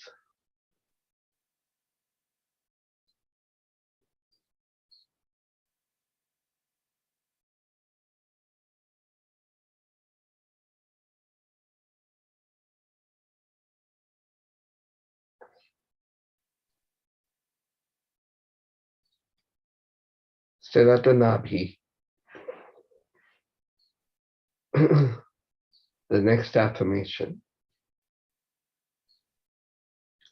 Shimaji, I surrender everything at your lotus feet.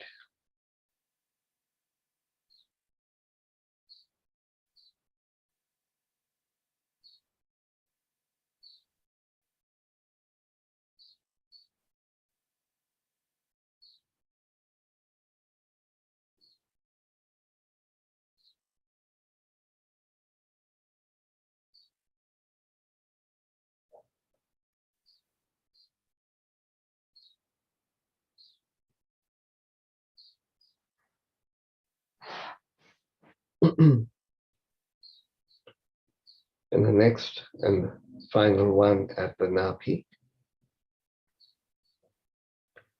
Shimaji, nothing else matters except my spiritual ascent.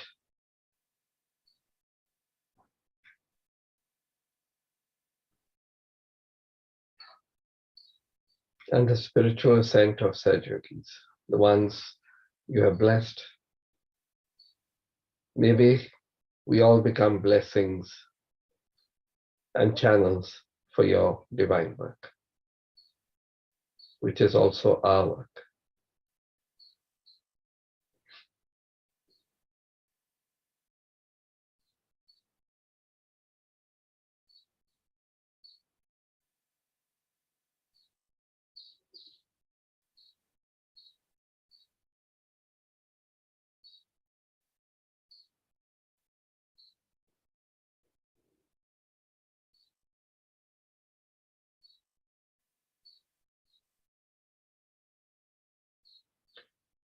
Now around the same with the void. which you also know expresses itself on the Ekadash.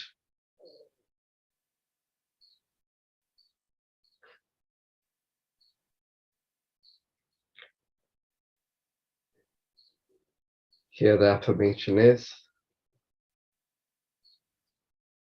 Shrimadji, by your grace,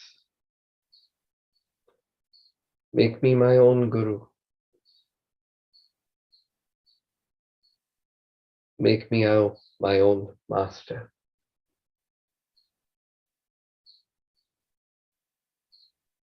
Only with the grace of our own Guru can we become our own Guru and Master.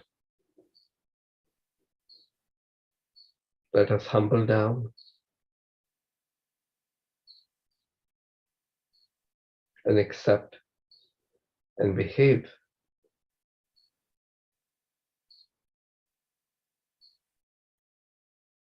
as a Guru should.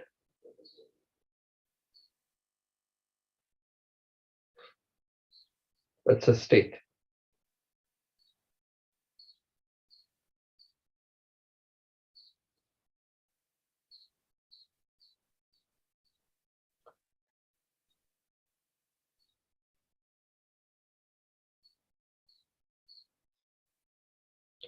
Now the heart, which you know is corresponding to the fontanel bone. The heart. Here with full confidence and humility. The affirmation is, Shrimadji, by your grace, make me a confident and fearless person.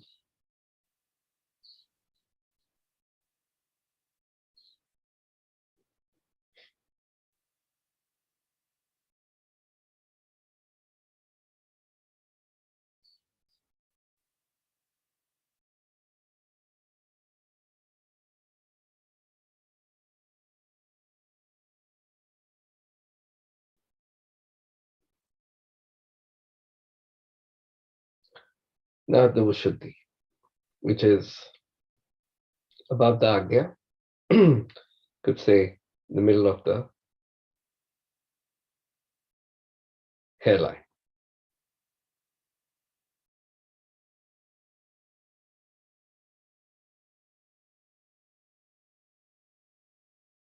Can put our fingers over there. Here the affirmation is, these are all states of awareness. Shrimadji, by your grace,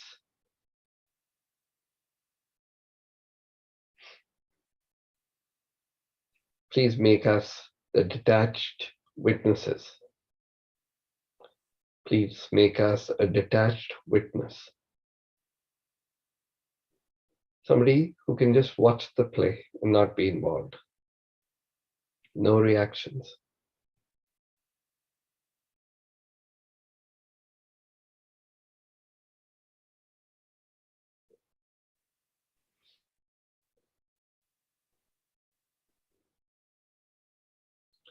By your grace, let us feel and know that we are part and parcel of the whole.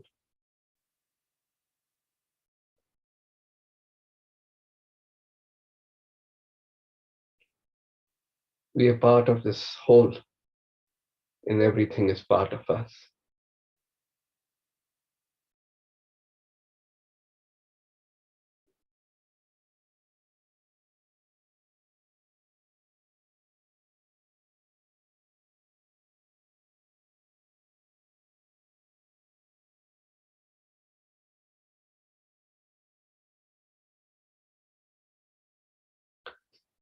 Now the Hamsa,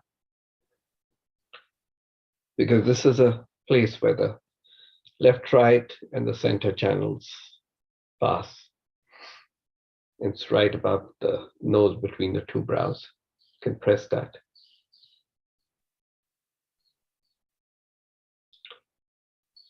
Shrimadji, hear that Affirmation is, Shimaji, by your grace, please give us the power of discrimination. That's the power which makes us aware what is right and what is wrong.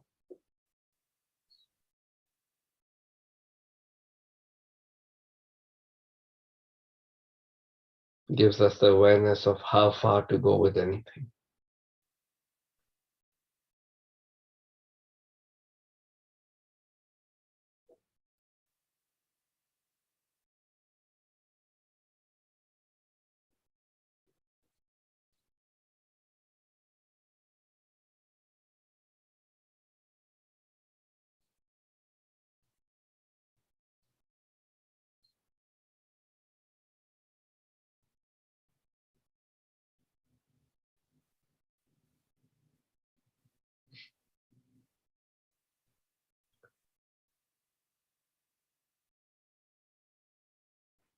I can put the ring finger on the Agya chakra, which is the middle of the forehead.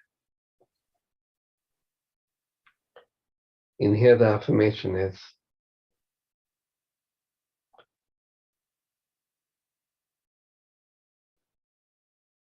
Shimaji, by your grace, kindly give us the power to forgive others and forgive ourselves.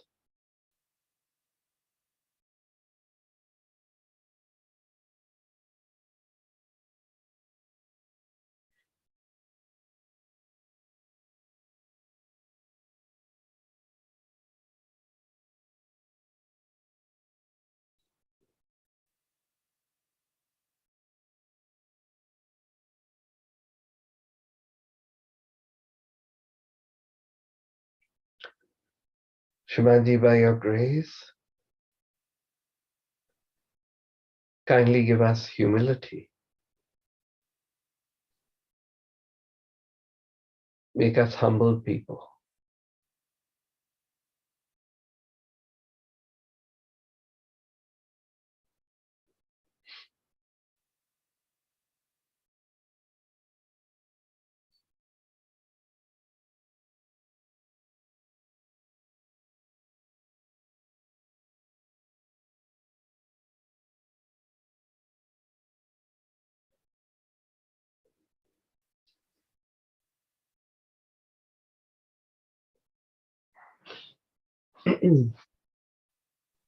Now the Sahasrara,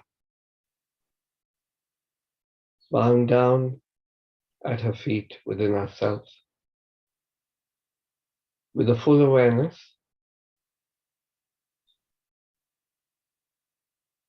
that whatever we asking for, we asking not for ourselves only, but for the whole universe.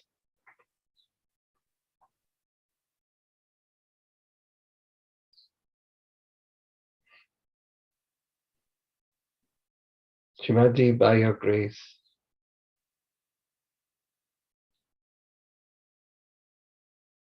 please establish our self-realization and our connection to you.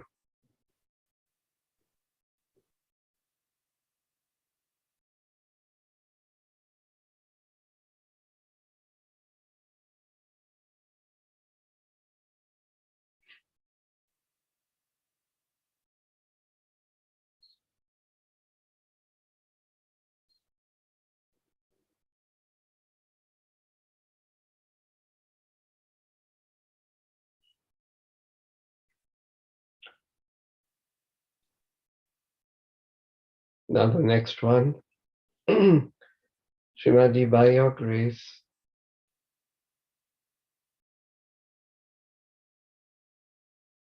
let us know the Nirmal state of absolute purity.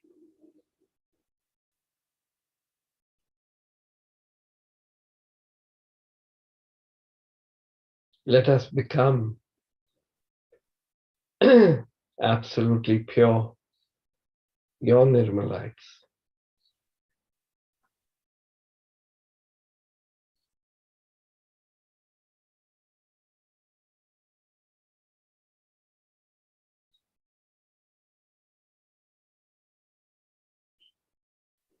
so that the world and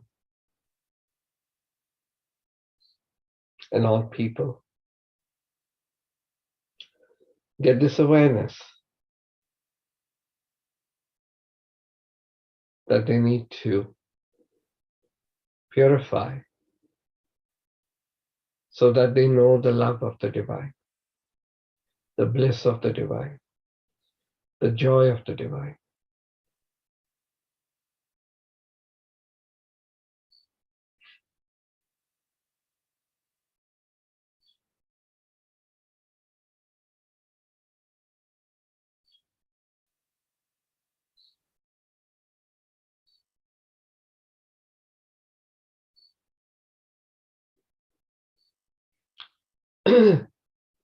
The last affirmation.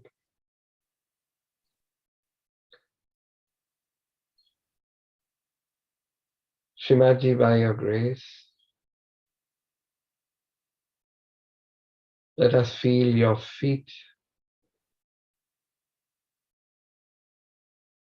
Let us feel that oneness with your feet in the Sahasrara.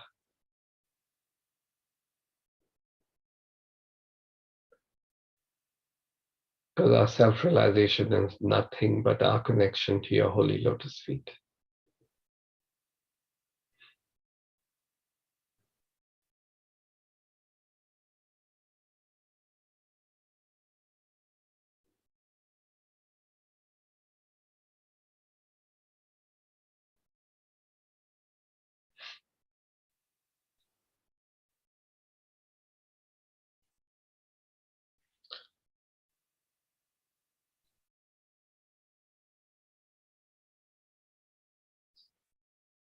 Finally, as today we are asking for our own integration, an integration of all. So ekagrata, which is the unification of everything within ourselves, and samagrata, which is the growth of the collective consciousness.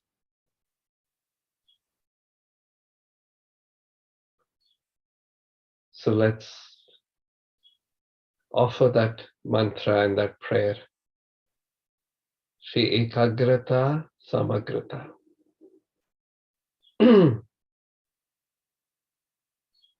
the blessings of Shri Athena fall on all of us and on this human race. Shri Ekagrata Samagrata. Om Tvameva Sakshat Shri Ekagrata Samagrata Sakshat Shri Adi Shakti Shri Mataji Shri Nirmala Devai Namo Namaha.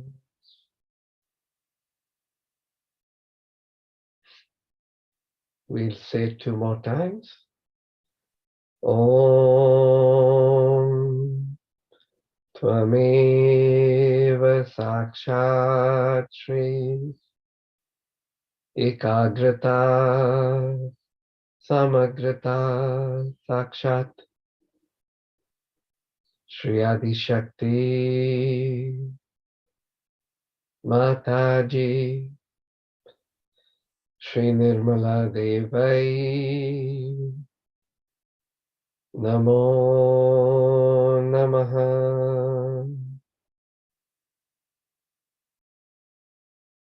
Om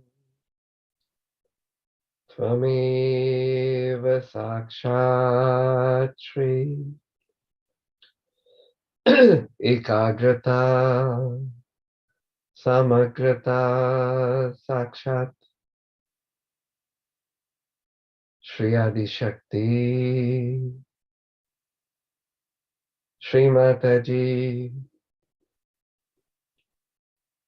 Shri Nirmala Devai Namo Namaha.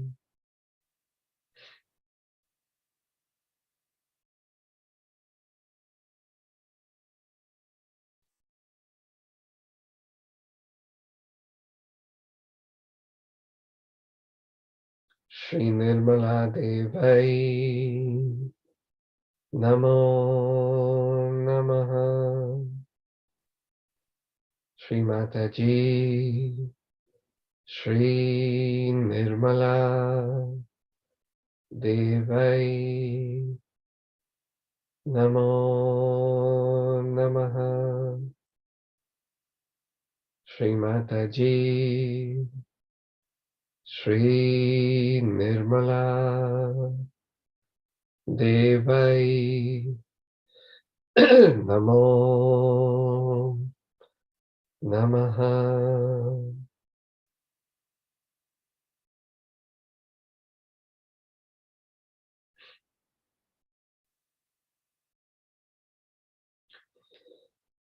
Bolo Shri Athena Shri Jagannatha Shri Adi Shakti Shri Mataji Shri Nirmala Devi Ki Jai. Jai Shri Mataji. We'll sit for 2 minutes and then we will go for Aarti.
Can start Aarti.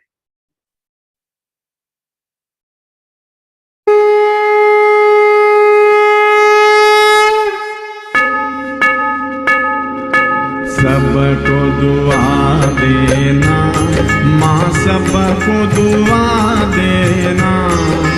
जय निर्मल माता जी, जय निर्मल माता जी, दिल में सदा रहना माँ, सबको दुआ देना, सबको दुआ देना माँ, सबको दुआ देना।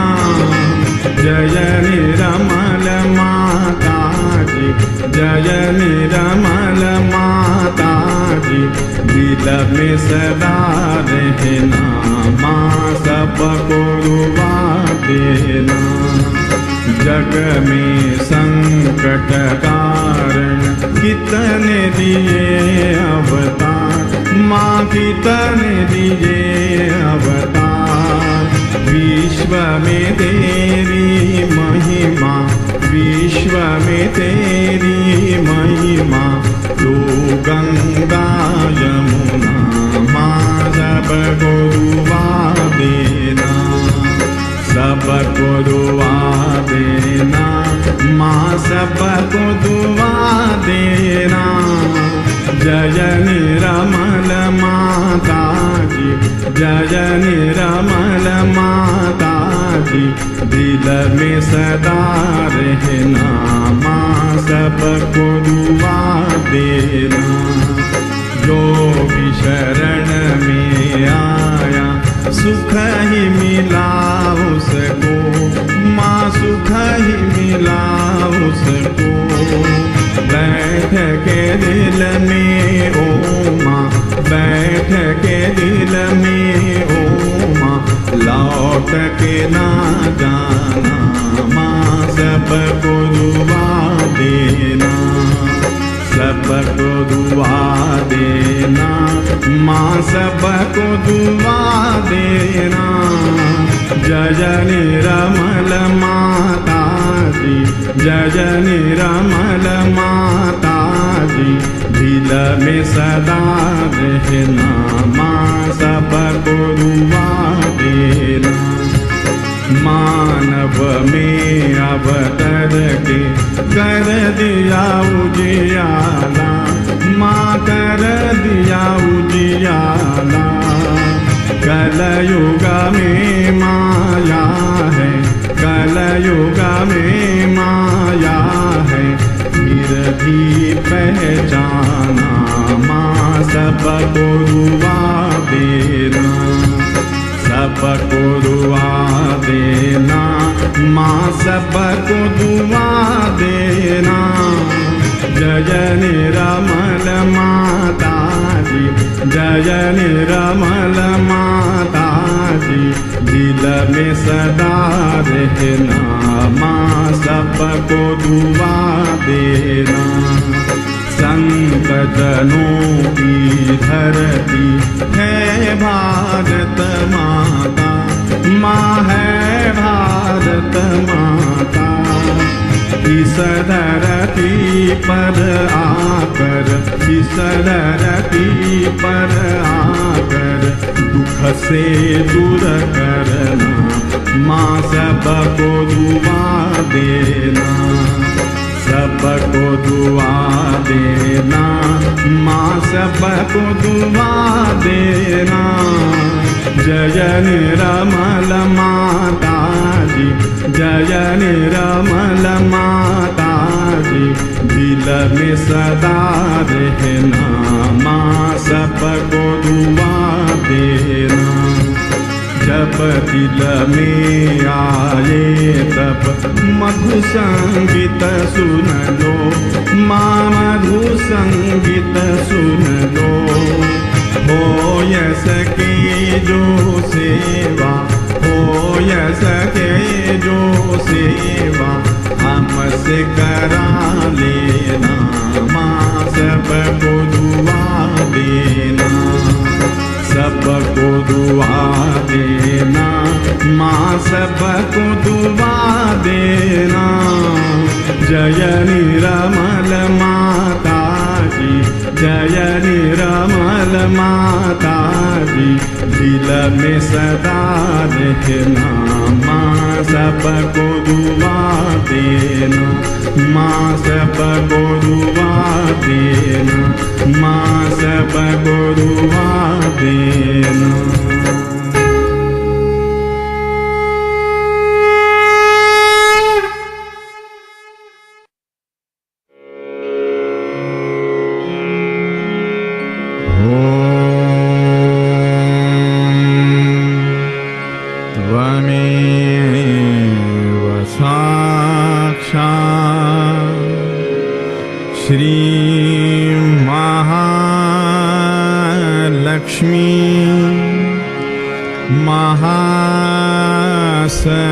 महासरस्वती महाकाली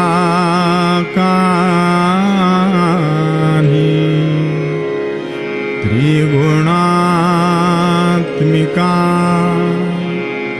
कुंडलिनी साक्षात् श्री आदिशक्ति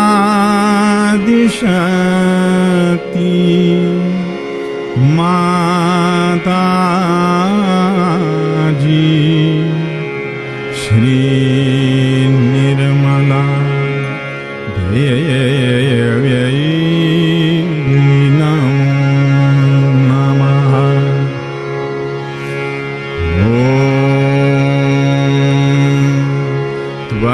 त्वमेव साक्षात् श्री कल्की साक्षात् श्री आदिशक्ति माता जी, श्री निर्मला देव्यै नमो नमः।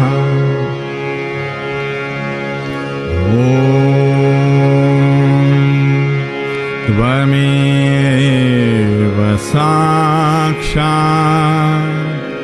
श्री कल्की साक्षात् श्री सहस्रार स्वामिनी मोक्षप्रदायिनी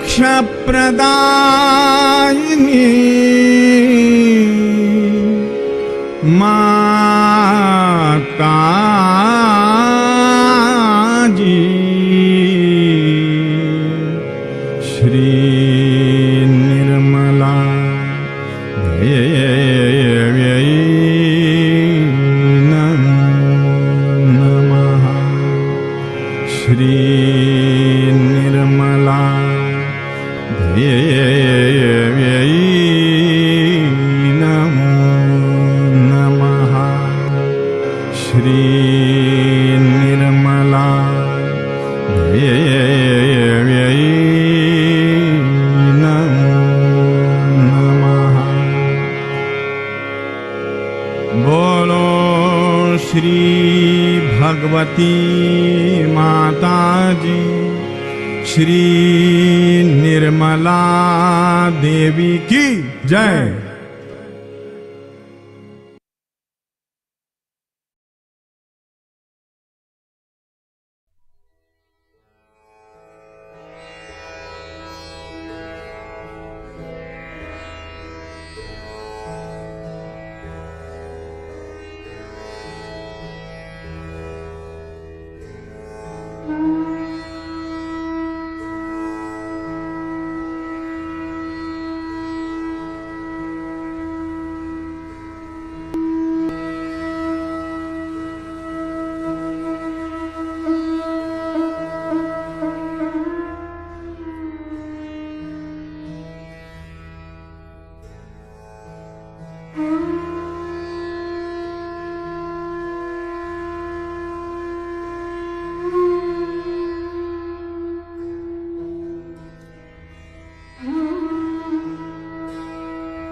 Thank you.